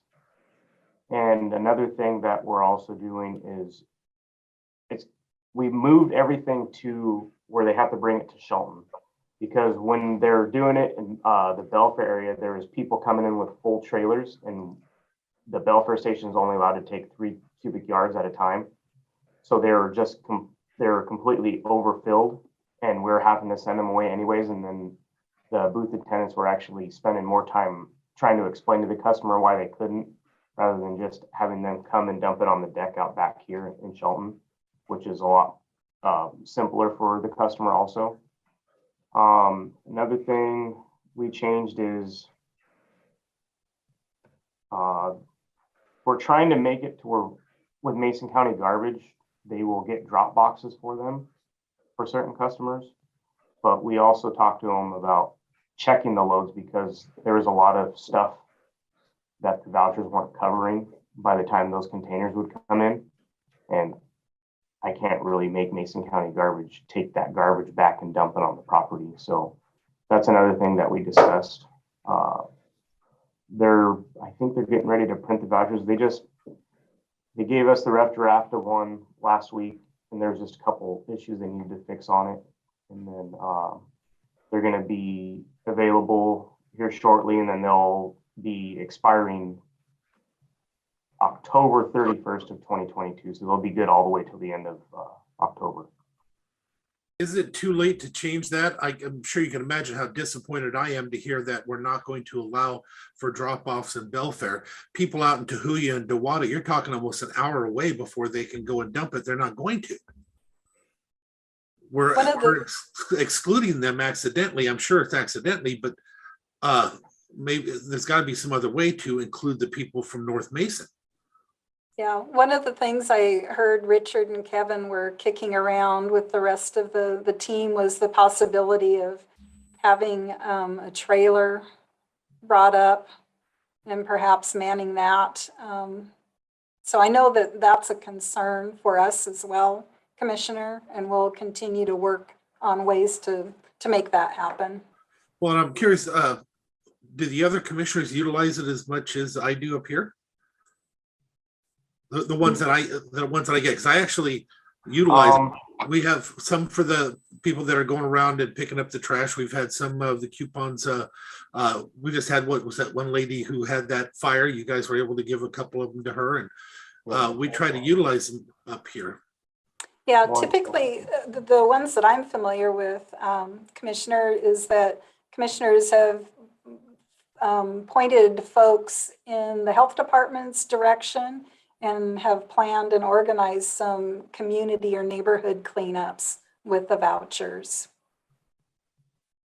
All the vouchers that I received, I had to, sorry, I requested more because they were so well used. And so I think it's an exciting thing to see garbage being dumped where it should be dumped. So I have the especially when a community, especially when a community comes together to clean up an elderly neighbor or some other neighbor that can't handle it. They get together and they utilize with that. That's a double blessing. Oh, by the way, we need to thank Steve and Republic, because that is quite a gift to our community that we get every year. It's not a little thing. It really helps. No, it's a great thing. On having a trailer available, I think the city tried that a couple of years ago. You might want to just check with your counterparts over there and see how that went and how it was utilized. They might have some kind of real world experience on whether or not that's effective. I believe you're correct, Kevin. Our Kevin's nodding his head. I believe we've heard some stories about that make it challenging. Yeah, it makes the traffic horrible when we try to do those. Yeah. Right. I think also there's if it's not manned, some of the trash that was dumped in the containers was thrown out of the containers, and so there's that issue too. I believe that was in Lake Limerick or something like that. Well, we had many of issues back in the day when we had recycling that wasn't manned, where they would just come and dump paint, oil, and all kinds of other unspeakable things inside there as they would just drip out the bottom. Unmanned did not work, especially at the Port of Allen. They had to kick them out of there because it just didn't work. The insurance was too high.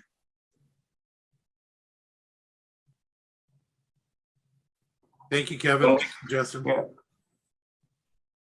I'll give you a couple further numbers if you'd like. In 2020, we actually utilized this program. We collected and disposed of for free 71 tons. In 2021, we upped that. We got up to, I think it was 161 tons utilized. So that's a huge improvement. And how much are we allowed? Well, that was at 537 is what capacity we have, 4 days. Wow. Yeah, Right, 4 days, so 500. we'll find ways to utilize it, and we will definitely get with Alex and Wendy and others and figure out a way to get more done up at on the north end.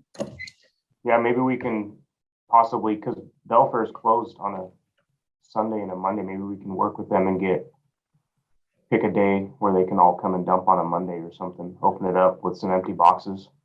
With all this money, maybe it's time for those scales. Yeah, definitely. Well, there's also expense that goes with that increased load as well. We've got our hauling costs to pay on the flip side. Well, I guess I would just like to close on this, that you don't know how to make improvements to your process unless you're actually tracking it. And just a huge, huge shout out to both Richard and Kevin for tracking, monitoring, looking at trends, and adjusting accordingly. So good job. Thank you. Thank you. Okay, great. Really great updates. It's nice to talk trash every now and again. Every once in a while, Commissioner, you come up with the best ones.